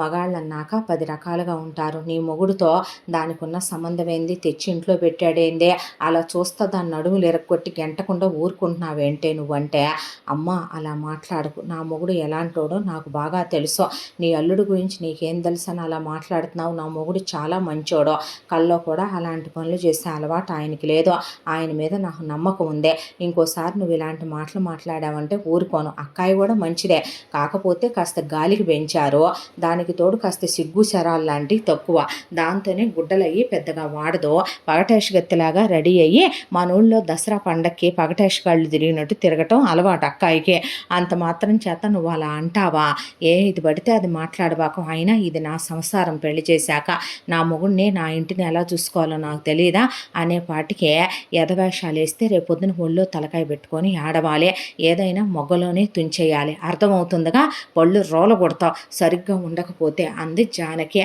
అన్న తర్వాత వెళ్ళేటప్పుడు ఆవిడ అల్లుడి మీద కోపంతో అల్లుడిని పలకరించలా. ఆ తర్వాత భూషణ్ రావు మాత్రం వచ్చి విశ్వతో, చూడయ్యా, చిన్నప్పటి నుంచి దానికి గండం ఉంది అనే దాంతో స్కూల్కి పంపించి చదివించలేదు, మీ నాన్నతో పాటు నేను డిగ్రీ వరకు చదువుకున్నాను, దానికి ఈ కాలం వాళ్ళలాగా ఫ్యాషన్లుగా ఉంటాం, పొట్టి పొట్టి బట్టలు వేసుకోవటం, మేకప్లు వేసుకోవటం లాంటివి చేత కావు, దానికి ఏదన్నా తెలియలేదనుకో చెప్పి నీకు నచ్చినట్టు మార్చుకో, నేర్పిస్తే సుబ్బులు ఏదైనా నేర్చుకుంటుంది, ఏకసంతాగ్రహి, రెండోసారి చెప్పించుకునే అలవాట్లేదు, నా కూతురు లోక జ్ఞానం లేనిదే అమాయకురాలనే, దానికి అన్యాయం చేయబాకయ్యా అంటే, మామయ్య మీరు అనుకున్నట్టు ఏమీ కాదులేండి అని చెప్పాక అత్తామామల్ని తీసుకెళ్ళి ట్రైన్ ఎక్కించొచ్చాడు విశ్వ. ఆ తర్వాత ఆ రోజు అలా గడిచిపోయింది. ఆ తర్వాత ప్రతిరోజు హిందూ ఇలా చేయటం, సుబ్బలక్ష్మి ఏమీ మాట్లాడకుండా ఉండటం, ఇలా కొన్ని రోజులు గడిచిపోయాక ఒక రోజున ఆ ఫ్లాట్స్లో ఉండే ఒక ఆంటీ వాళ్ళ ఇంట్లో, వీళ్ళు ఉండేది 12th ఫ్లోర్లో అయితే 4th ఫ్లోర్లో ఆంటీ వాళ్ళ ఇంట్లో పూజ పెట్టుకున్నారు. సుబ్బులమ్మ సుబ్బులమ్మ అంటే, చెప్పు పెద్దమ్మ అంటే, ఇవాళ నువ్వు రావాలి, మంగళహారతి పాడాలి, నువ్వే నా పూజ అంతా దగ్గరుండి చేయించాలి, నువ్వే మొదటి ముత్తైదు తాంబూలం తీసుకోవాలంతే అన్నాక, అయ్యో ఎందుకు రాను, నేను ముత్తైదునైతే, నువ్వు వెళ్ళిపో పెద్దమ్మ వస్తాను అని చెప్పాక విశ్వ ఆఫీసులో లేట్ అవుద్దని సుబ్బలక్ష్మికి ఫోన్ చేస్తే, సుబ్బలక్ష్మికి ఫోన్ నేర్పించాడు, ఆ ఫోన్ వాడటం రాదు, ల్యాప్టాప్ నేర్పించాడు, వాడటం రాదు, దాంతో సుబ్బలక్ష్మి రెడీ అయ్యి, అక్కాయ్ నువ్వు కూడా వస్తావా, రారాదంటే, నాకు అలాంటి అట్మాస్ఫియర్ నచ్చదులే, నువ్వు వెళ్ళు అన్నాక, ఇల్లు జాగ్రత్త అక్కాయ్ అని చెప్పి సుబ్బలక్ష్మి అక్కడికి వెళ్తూ, అక్కాయ్ నేను వచ్చేపాటికి ఆలస్యం అవుద్ది, తినేసేయి నువ్వు అన్నాక, సర్లే అంది ఇందో. ఆ తర్వాత సుబ్బలక్ష్మి వెళ్ళిపోయింది. వెళ్ళిపోయిన తర్వాత విశ్వ 7 గంటలకల్లా ఇంటికి వచ్చాడు. సుబ్బులేది అని అడిగితే, కింద ఫంక్షన్ జరుగుతుందంట, ఈవిడ గారు పేరక్క కదా, వాళ్ళు రమ్మన్నారంట, అలాంటి ముసలయ్యన్నీ పిలిస్తే గెంతుకుంటా ఎల్లుద్దిగా నీ పెళ్ళాం, వెళ్ళింది ఏదో ముత్తైదులు వ్రతాలు అనుకుంటూ అనేసరికి విశ్వ వెళ్ళబోతుంటే చేయి గట్టిగా పట్టుకొని ఇందు టిప్ టాప్గా రెడీ అయ్యి బొడ్డు కిందకి చీర కట్టి స్లీవ్లెస్ బ్లౌజ్ వేసి ఇక వచ్చి గట్టిగా విశ్వని హక్ చేసుకొని పెదవుల మీద ముద్దు పెట్టింది. అప్పటికే సుబ్బలక్ష్మి రావటం అయిపోయింది, వీళ్ళు మాట్లాడుకుంటున్నారని నిలబడి చూడటం అయిపోయింది. ఏంటిదంతా అన్నాడు విశ్వ. అంటే, నువ్వు నాకు నచ్చావు, మనం ఎన్నేళ్ళు ప్రేమించుకున్నావు చెప్పు, 6 సంవత్సరాలు మన ప్రేమను ఎలా మర్చిపోయావు, ఎన్ని హగ్గులు, ఎన్ని కిస్సెస్, ఎన్ని ప్రామిస్లు, అవన్నీ మర్చిపోయే నువ్వు ఇష్టం లేకుండానే కదా ఈ పల్లెటూరి బయటని పెళ్లి చేసుకున్నావు, నేను కనుక్కోలేదనుకుంటున్నావా, దాని దగ్గర ఇన్ఫర్మేషన్ లాగలేదనుకుంటున్నావా, నీకు అదంటే ఇష్టం లేకనేగా దాంతో క్లోజ్గా ఉండటం నచ్చకే కదా, నువ్వు దాని ఒంటి మీద ఇప్పుడు దాకా చెయ్యందే మనసులో నన్ను పెట్టుకొనే దాన్ని ముట్టుకోలేక తట్టుకోలేకపోతున్నావని నాకు అర్థమైంది. దాన్ని పంపించే విశ్వ. అది పల్లెటూరి పిల్ల. ఎవడో ఒకడు మట్టి పిసుక్కునేవాడిని చూసి చేస్తే నువ్వు డివోర్స్ ఇచ్చేసిన తర్వాత అది వాడితో హ్యాపీగానే ఉంటుంది. దానికి ప్రేమ, లవ్వు, ఎఫెక్షను, బాండింగు ఇలాంటివి ఏమీ తెలీదు.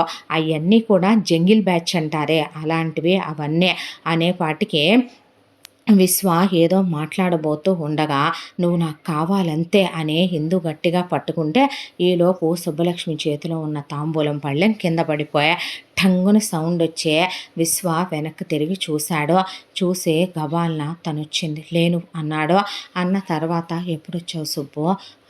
ఇప్పుడేనయ్యా అని అంది సుబ్బలక్ష్మి. ఆ తర్వాత ఏమీ వినలేదనుకున్నాడు విశ్వ. ఆ తర్వాత ఇలా ఒక 3 రోజుల పాటు ముగ్గురు మధ్య మౌనం.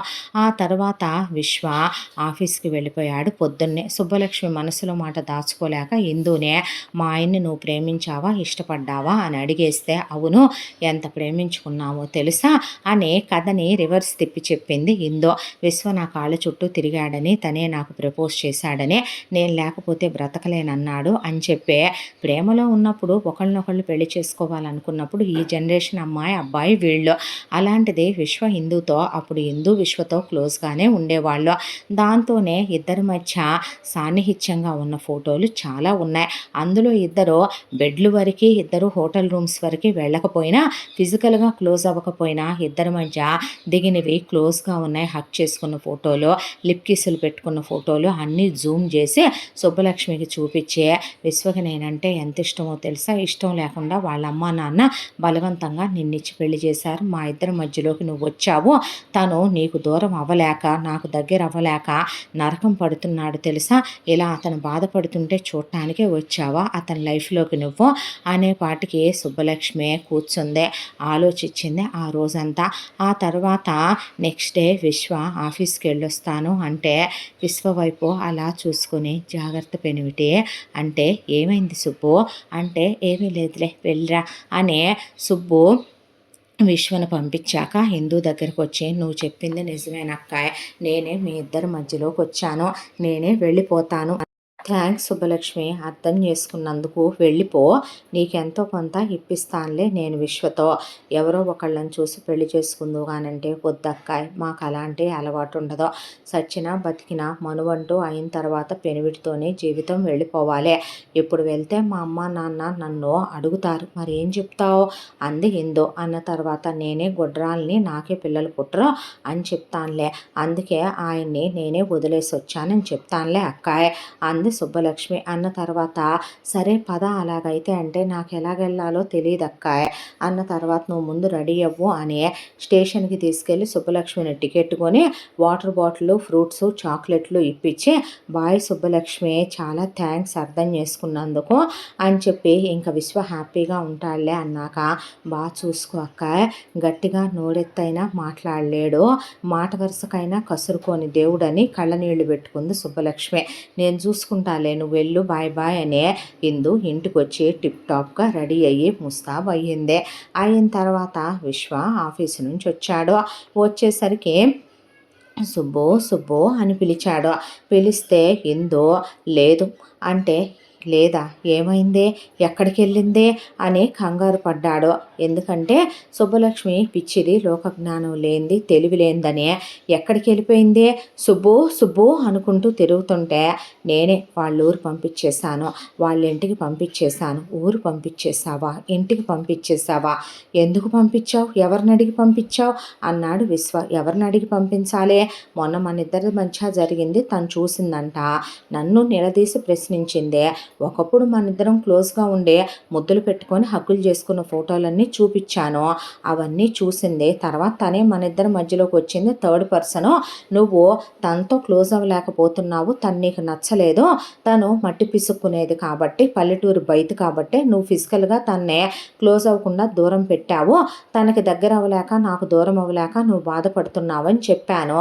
కాబట్టి తనే చాలా తెలివిగా తనే గొడ్రాలని, పిల్లలు పుట్టరని, తనే నిన్ను వదిలేసి వచ్చానని వాళ్ళ ఇంట్లో వాళ్ళకి చెప్తానని నేను తాళి తీసి ఇమ్మన్నాను, విడాకులు ఇమ్మన్నాను, ఇవ్వనని లైఫ్ అంతా నిన్నే తలుచుకుంటూ బ్రతికేస్తానని చెప్పింది.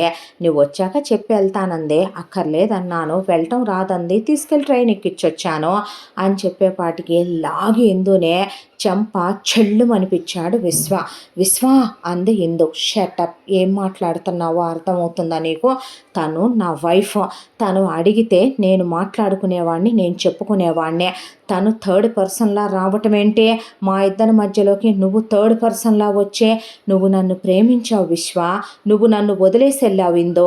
నేను ఎన్ని రోజులుగా శుభలక్ష్మి ఉందని మాట్లాడలేకపోయాను. నిజమే, నేను నువ్వు 6 సంవత్సరాలు ప్రేమించుకున్నప్పుడు మీ ఇంటికి వచ్చి నేను మాట్లాడినప్పుడు నీకు అప్పటి వరకు లేని క్యాస్ట్ ప్రాబ్లం మీ నాన్న నన్ను వద్దు అనేసరికి ఆ క్యాస్ట్ ప్రాబ్లంని నువ్వు హైలైట్ చేశావు.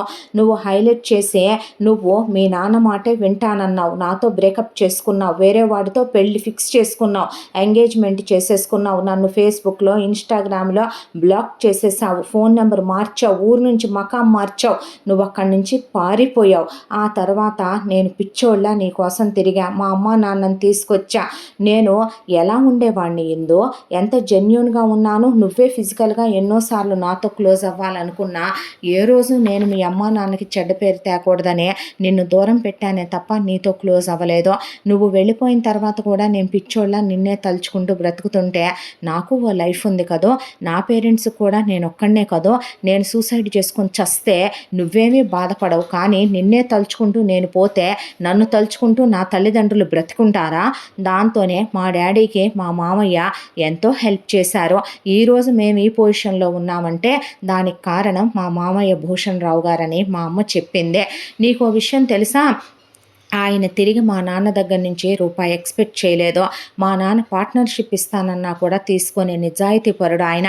అలాంటి వ్యక్తి కూతురు సుబ్బలక్ష్మి మా నాన్న రుణం తీర్చుకోవాలనుకునే తన నాకు ఇచ్చి పెళ్లి చేయాలని అనుకున్నప్పుడు నేను వాళ్ళ గొప్ప మనసుకి, వాళ్ళ గొప్ప స్నేహానికి ఇష్టపూర్వకంగానే సుబ్బలక్ష్మిని చేసుకున్నాను. నన్ను మా అమ్మ నాన్నలేం బలవంతం చేయలేదు. సుబ్బలక్ష్మి అందంగా లేదా? సుబ్బలక్ష్మి పల్లెటూరుదా? 10 లేయర్లు మేకప్ వేస్తే నీకన్నా సుబ్బలక్ష్మి చాలా అందంగా ఉంటుంది. కానీ నాకు నా సుబ్బులు అలాగే ఇష్టం. నా సుబ్బులు కలర్ తక్కువ ఉన్నా నాకు ఇష్టమే, నా సుబ్బులు చదువుకోపోయినా ఇష్టమే, పల్లెటూరుదైనా ఇష్టమే. నీకో విషయం తెలుసా? నువ్వు వచ్చి బెటర్మెంట్ ఏదో నాకు చూపించాలి అనుకున్నావు వచ్చిన రోజు నుంచే. సుబ్బలక్ష్మి జీరో అనే నువ్వేదో గ్రేట్ అని ప్రూవ్ చేయాలనుకున్నావు. సుబ్బలక్ష్మి మట్టి బిసుక్కునేదని, నువ్వు మిస్ ఇండియా, మిస్ యూనివర్స్ అని నాకేదో చూపించాలనుకునే ఒళ్ళంతా కనపడేలా బట్టలు కట్టుకొని తిరగటంలో అందం ఉందని, నువ్వేదో వండి పెడితే తినే దాంట్లో నేను ఇంప్రెస్ అయిపోతాను అనుకున్నావేమో. నీకోటి తెలుసా? సుబ్బలక్ష్మి నువ్వు లేపినట్టు నన్ను లేపదో. అయ్యా లేయ్యా, నేనయ్యా, సుబ్బుల్నయ్యా, కాఫీ తెచ్చానయ్యా అనేది నన్ను ఎంత ప్రేమగా లేపుద్దో తెలుసా? లేచిన తర్వాత దాని చీర కొంగుతో పట్టుకొని నాకు కాఫీ ఇస్తుంది. నేను తాగిన కాఫీ అది తాగుద్దే. నాకు వేడినీళ్ళు కాచి ఒళ్ళంతా రుద్ది మురిసిపోతూ స్నానం చేయించుకుంటుంది. నా ముఖాన బొట్టు పెట్టుద్దే. నాకు టిఫిన్ తినిపించుద్దే. నేను టిఫిన్ తిని చేయగడుక్కుంటే నాప్కిన్ ఇవ్వదు నీలా, దాని చీర కొంగిస్తుంది నాకు. ఆ తర్వాత నేను టీవీ చూస్తుంటే నువ్వు నా పక్కన కూర్చుని నీకు నచ్చిన ఛానల్స్ పెట్టుకుంటూ అందులో నుంచి కూడా నన్ను దెప్పాలని చూస్తావు నువ్వు. కానీ సుబ్బలక్ష్మి నా పక్కన కూర్చుని నువ్వు చూడు, నీ కళ్ళల్లోంచి నేను ప్రపంచాన్ని చూస్తాను అంటదే. నా కోసమే బ్రతుకుద్దే నా భార్య. నేనే తన ప్రపంచం, నేనే తన లోకం, నేనే తన సర్వస్వం. ఎవరు చెప్పారు నీకు సుబ్బలక్ష్మి అంటే నాకు ఇష్టం లేదనే? తనని నేను ప్రేమిస్తున్నాను నిజమే. ఫస్ట్లో సుబ్బలక్ష్మి మీద నాకు ఎలాంటి ఇది లేదు. తనను దూరంగా పెట్టానంటే నేను కంప్లీట్గా నిన్ను మర్చిపోయి తనతో క్లోజ్ అవ్వాలనుకున్నాను తప్ప తను నేను దూరం పెట్టాలని నేను ఎప్పుడూ అనుకోలేదు. తనలో ఏం లోపం ఉంది? ఆరోగ్యంగా ఉంటుంది. అందం అంటావా? నా కళ్ళకి సుబ్బలక్ష్మి నిజంగా మిస్ వరల్డ్, మిస్ యూనివర్సే. సుబ్బలక్ష్మిలో అన్నిటికన్నా విలువైంది నీలో లేనిది ఒకటి ఉంది. అదేంటో తెలుసా? క్యారెక్టరు. అలాంటి అమ్మాయి నాకు భార్య అవ్వటం నేను చేసుకున్న అదృష్టం. తన్ని నేనెలా వదిలేసుకుంటాను అనుకున్నావు? నా భార్య నేను మార్చుకుంటే మారుద్దే. నా భార్య ఈ ప్రపంచానికి తెలిసినా తెలియకపోయినా సరే నాకు నా భార్య ఏంటి అనేది తెలిస్తే చాలు. నా భార్యకి నా మీద నమ్మకం ఉంది, తన మీద నాకు ప్రేమ ఉంది. ఎవరు చెప్పారు నీకు నేను తాళికి విలువివ్వనని, నా భార్యకి విలువివ్వనని? మా ఇద్దరి మధ్యలోకి నువ్వు వచ్చినా ఎందుకు ఊరుకున్నానో తెలుసా? నువ్వు నిలువ నీడ లేకుండా అనాథలా వచ్చావని ఆశ్రయం ఇచ్చాను.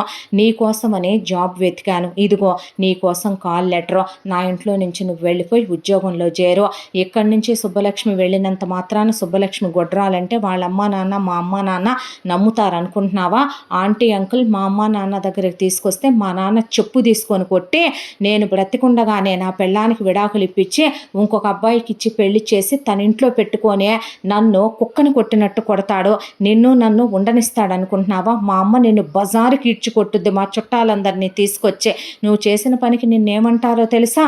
నువ్వు చేసింది ఎంత రాంగ్ పనో తెలుసా అనేసరికి అక్కడికే సుగుణ, శ్రీకర్రావు, జానకి, భూషణ్ రావు సుబ్బలక్ష్మిని వాళ్ళమ్మ మెత్తగా దంచేసి అక్కడి నుంచి సుగుణ శ్రీకర్రావు దగ్గరికి తీసుకెళ్ళి అందరూ కలిసి ఇక్కడికి వచ్చి కరెక్ట్గా విశ్వని ఎందు నువ్వు నాకు కావాలి అన్నప్పుడు సుబ్బలక్ష్మిని పంపించానని వీళ్ళ టాపిక్ స్టార్ట్ అయినప్పుడే వాళ్ళు వచ్చారు. వచ్చి మొత్తం విన్న తర్వాత పనికి మాలిందానా అల్లుడు నిన్ను అంత ప్రేమిస్తుంటే నేనే తప్పుగా అనుకుంటే అబ్బాయితో మాట్లాడకుండా పనికి మాలింది చెప్పిందని రైలు ఎక్కొచ్చేస్తావా? ఇంకా నయం కదమ్మా నేను వాడిని కొట్టలేదు అన్నాడు శ్రీకర్రావు. కొడితే ఊరుకుంటానేంటి మా ఆయన్నే అన్న తర్వాత లోపలికి వచ్చి సుగుణ అలా నుంచోనే ఇందు నీకు కాస్తైనా సంస్కారం ఉందా? పెళ్ళైన మగాడి ఇంటికి వచ్చి నువ్వు ఉండొచ్చా? ఉన్నావు సరే, అతని భార్యని అతని నుంచి దూరం చేసి నువ్వు ఇలా అర్ధనగ్నపు బట్టలు వేసుకునే మగవాళ్ళని ఆక్రమించుకునే మగవాళ్ళతో క్లోజ్ అయ్యి వాళ్ళ కాపురాలు కూల్చాలనుకుంటున్న నిన్నేమంటారమ్మా? వేశ్య, వెలయాల, ఉంపుడు గత్తి అంటారా? ఏ పేరుతో పిలుస్తారు నిన్ను?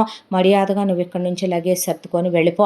మళ్ళీ నువ్వు మా అబ్బాయి లైఫ్లోకి వస్తే మాలో మరో మనిషిని చూస్తావు నువ్వు అన్న తర్వాత కొంపలు మునిగిపోయినాయి కదరా నాయన, నా కొడుకు బంగారమేరా, నీ మీద నమ్మకం వచ్చేసింది నాకు అన్న తర్వాత జానకి ఏమనుకోబాకయ్యా అంటే మీరే ఏమనుకోవద్దు అత్తయ్య అన్నాక మగాళ్ళన్నాక చిన్న చితకే పెళ్ళికి ముందో పెళ్ళయ్యాక ఉండకుండా ఉండవులే అల్లుడు. అలా అనుకుంటే మీ నాన్న మీ అమ్మకు ముందు ఒక ఆమెనే 10 ఏళ్ళు ప్రేమించాడు. తర్వాత మెమ్మని పెళ్లి చేసుకుని నిన్ను కనలా అన్నాడు భూషణ్ రావు. ఎవరిని ప్రేమించావు నువ్వు అనేపాటికి ఒక కొంపకి పెట్టవురా భూషణం నువ్వు అనేసరికి అదేంటి చెల్లికి చెప్పలేదా నువ్వు అన్నాడు భూషణం. అన్నాక మీరు బాగుండండి అయ్యా మేము వెళ్తామని వాళ్ళు వెళ్ళిపోయారు. ఆ తర్వాత సుబ్బలక్ష్మిని విశ్వ ఎలా వెళ్ళిపోయావే అలా నాతో మాట మాత్రం కూడా చెప్పకుండా అయ్యా అయ్యా అంటూ నా కాళ్ళ చుట్టూ తిరుగుతావు రోజు, అది వచ్చిన దగ్గర నుంచి నా గదిలోకి రావట్లేదేంటి, నా కాపీ ఇవ్వట్లేదేంటి, నా కాపీ ఏమైందే, అయినా నువ్వు నాకు టిఫిన్ చేసి పెట్టట్లేదే, నా స్టీల్ కంచం ఏమైపోయింది, నాకు నువ్వు బొట్టు పెట్టట్లేదే, రోజు నాకు నువ్వు స్నానం చేయించట్లేదే అనేపాటికి విశ్వని కౌగిలించుకొని వెక్కిళ్ళు పెట్టేడ్చే అంత ప్రేమించావా నన్ను, అంత ఇష్టపడ్డావా సారీ అన్న తర్వాత వీటికేం తక్కువ లేదో. నిజమే సుబ్బు, తను నేను ఇష్టపడ్డాను, ప్రేమించాను, తను మర్చిపోలేకపోయాను, నీకు దగ్గర అవ్వలేకపోయాను. ఒక విషయం చెప్పనా, నువ్వు అడిగావు ఇప్పుడు, అంత ఇష్టపడుతున్నావా, అంత ప్రేమిస్తున్నావయ్యా నన్ను అనే. నిజమే, ఫస్ట్లో నేను నిన్ను ఇష్టపడకపోవచ్చు, ప్రేమించకపోవచ్చు, కానీ నీ అమాయకత్వంతో, నీ మంచితనంతో, నీ మాటలతో నువ్వు నన్ను ఆకట్టుకున్నావు సుబ్బు, నన్ను మార్చుకున్నావు. ఇప్పుడు నా మనసులో నీ స్థానం ఏంటో తెలుసా అని వెంటనే ఆ అమ్మాయిని హనీమూన్కి తీసుకెళ్ళాడు. ఫస్ట్ చాలా సిగ్గుపడి మెలికలు తిరిగి చాలా క్లోజ్ అయింది. ఆ తర్వాత వెంటనే పిల్లలొద్దనే సుబ్బలక్ష్మిని తిరిగి తీసుకొచ్చి ఇంత ఇష్టం నువ్వంటే నాకు అని చెప్పేసరికి సుబ్బులు తెగ నవ్వుకొని సుబ్బుల్ని తీసుకెళ్ళి మేకోవర్ చేయించితే నువ్వు బాగోవని కాదే, కానీ సిటీలో ఉంటున్నాగా ఎవరు నిన్ను తక్కువగా అనుకోకూడదని నీ ఇష్టం, నువ్వు ఎలా ఉండమంటే అలా ఉంటానయ్యా అంది. ఆ తర్వాత సుబ్బుల్ని కూర్చోబెట్టి ఫోన్ నేర్పాడు, ల్యాప్టాప్ నేర్పాడు, ఇంట్లో వస్తువులు వాడటం నేర్పాడు, బయట వాళ్ళతో మాట్లాడటం నేర్పాడు, scooty driving, car driving, licence తీసుకొని అన్నీ నేర్పించాడు. ఆ తర్వాత సుబ్బలక్ష్మికి ఫ్లైట్ టికెట్లు బుక్ చేయటం, ఫ్లైట్లు ఎక్కటం దాకా నేర్పాడు. ఇదంతా అవటానికి విశ్వకి 3 సంవత్సరాల టైం పట్టింది. ఇప్పుడు సుబ్బలక్ష్మి చాలా ఫ్యాషన్గా డ్రెస్సులు వేసుకుంటూ విశ్వ అని పేరు పెట్టి పిలిచేంత, మమ్మీ డాడీ అనే, ఆంటీ అంకుల్ అని పిలిచేంత డెవలప్ అయిపోయింది. ఆ తర్వాత విశ్వ ఒకరోజు సుబ్బలక్ష్మిని దగ్గరికి తీసుకుని బయట విశ్వ అని పిలిస్తే పిలిచావు కానీ ఇంట్లో మాత్రం అయ్యా అని పిలవే, నువ్వు అలా పిలిస్తేనే నాకు చాలా ఇష్టం అంటే, అయ్యో అదెలా రాదయ్యా, పుట్టిన కాడి నుంచి అదే పిలిచేదేగా అలవాటు నాకు, అలాగే పిలుస్తాలేయ్యా అంది. అన్న తర్వాత ఇలా అన్యోన్యంగా కొంతకాలానికి చక్కగా వీళ్ళకి 2 పిల్లలు పుట్టారు. సంతోషంగా, హ్యాపీగా వీళ్ళ లైఫ్ ఇలా గడిచిపోతూ కూతురు, అల్లుడు హ్యాపీగా ఉన్నందుకు జానకి, భూషణ్ రావు మనసులు నిండిపోయాయి. సుగుణ శ్రీకర్ రావుని తిట్టి తిట్టి తిట్టి అంతకుముందు ప్రేమాయణం గురించే అలిసిపోయి, ఆ తర్వాత ఇక మనవడిని, మనవరాల్ని చూసుకో, సిగ్గుండాలి ఈ వయసొచ్చి అన్న తర్వాత ఇక కొడుకు, కోడళ్ళు అంత ఆనందంగా ఉంటున్నారని చూసి వాళ్ళ గుండెలు నిండిపోయినాయి. వీళ్ళ కథ ఇలా ఉండగా ఇందు విశ్వ ఇచ్చిన కాల్ లెటర్ తీసుకొని వెళ్ళి జాబ్లో జాయిన్ అయింది. అక్కడ రవి అనే ఒక అబ్బాయి నచ్చి ఆ అబ్బాయితో పెళ్లి చేసుకుంది. ఫార్మాలిటీ లైఫ్, అందులో ఏ ప్రేమ లేదు, ఏ అన్యోన్యత లేదు. పొద్దున్నే లేసుద్ది, ఫ్రెష్ అవుద్ది, అక్కడ bread jam, peanut butter bread పడేసుద్ది, ఇద్దరు తింటారు, ఆఫీస్కి వెళ్ళిపోద్ది, తన సేవింగ్స్ తను చేసుకుంటుంది, ఆ అబ్బాయి ఇంట్లోకి వాడతాడు. అప్పుడే పిల్లల్ని కంటం ఇష్టం లేదంది, తర్వాత చూపించుకుంటే లోపం ఉంది, మందులు వాడాలంటే ప్రస్తుతం మందులు వాడుకుంటుంది. ఇక అత్తగారు, మామగారు ఫోన్ చేసే వాళ్ళు అలా ఇలా అంటూ ఉంటారు. ఒకవైపున ఇందు వాళ్ళ అమ్మొచ్చే వీళ్ళిద్దరి మధ్య తగాదలు పెట్టుద్ది, గొడవాడుకుంటూ ఉంటారు. రోజు పొద్దున్నే తిట్టుకోవడం, రాత్రి క్లోజ్ అవటం, ఇలా వాళ్ళ లైఫ్ ఏదో అందరిదే 100లో 90 మందిది ఎలా గడిచిపోద్దో అలా గడిచిపోకుంటూ వెళ్ళిపోతుంది. ఇంత దాంట్లో విశ్వ, సుబ్బలక్ష్మి మధ్య ఉన్న అన్యోన్యం, ప్రేమ, ఆప్యాయత, తల్లిదండ్రులు లాంటి సుగుణ, శ్రీకర్ రావు లాంటి అత్తమావలు, జానకి, భూషణ్ రావు లాంటి అమ్మా నాన్నల ప్రేమ ఏ దేనికి నోచుకోలేకపోయింది ఇందు. ఒకళ్ళ మధ్యలోకి తను వెళ్ళటమే తప్పు. జీవితంలో దేవుడు ప్రేమ అనే అవకాశం ఒక్కొక్కసారి లైఫ్లో కొందరికే ఒక్కసారే ఇస్తాడు. ఇచ్చినప్పుడే అసలు విశ్వ తప్పు ఏముందని తను వదులుకుంది. వాళ్ళ నాన్న చాదస్తానికి, క్యాస్ట్ ఫీలింగ్కి అతన్ని పోగొట్టేసుకుంది. ఈ రోజున లైఫ్ ఇలా చేసేసుకుందే. అతన్నే అందుకున్న సుబ్బలక్ష్మి గొప్పదేమో, బహుశా వాళ్ళింటికి కోడలయ్యే, అతనికి భార్య అయ్యే, అతని బిడ్డలకి తల్లి అయ్యే ఈరోజు సంతోషంగా అన్నీ అనుభవిస్తూ ఆనందంగా ఉందే. బహుశా మన జీవితాన్ని తీర్చిదిద్దుకోవటం మన మీదే ఆధారపడి ఉంటుందేమో. తొందరపాటుతో నిర్ణయం తీసుకొని విడిపోయిన తను మళ్ళీ వాళ్ళ మధ్యలోకి వెళ్ళి విశ్వతో ఎఫ్ఐఆర్ పెట్టుకొని సుబ్బలక్ష్మిని గెంటేసి మెళ్ళో తాళి కట్టించుకొని విశ్వను కుక్కలా తిప్పుకుందాం అనుకుందే. కాకపోతే విశ్వ తెలివైన వాడు కదో, అందుకే తన గెంటేసి దేవత లాంటి తన భార్యనే కావాలనుకున్నాడేమోలే అని రోజుకు 100 సార్లు తలుచుకుంటూ ఇలా హిందూ జీవితం గడిచిపోతోంది. 100లో 99 మంది బతుకుల్లాగే నా బతుకు కూడా అనుకొని సరిపెట్టేసుకుంటూ దేవుడికి బతికిచ్చిన తర్వాత గడపాలుగా అనుకుంటూ నెట్టేసుకు వెళ్ళిపోతోంది. ఇంతటితో ఈ కథ పూర్తి. మళ్ళీ మరొక మంచి కథతో కలుసుకుందాం. తప్పకుండా మన ఛానల్ని లైక్ చేయండి, షేర్ చేయండి, సబ్స్క్రైబ్ చేయండి, బెల్ ఐకాన్ క్లిక్ చేసి ఆల్ అనే బటన్ని ప్రెస్ చేయడం మర్చిపోకండి. ఇంత మంచి కథను మనకు అందించిన కథా రచయిత్రి సాయి లలిత గారు. మరో మంచి కథతో కలుసుకుందాం. Thank you so much.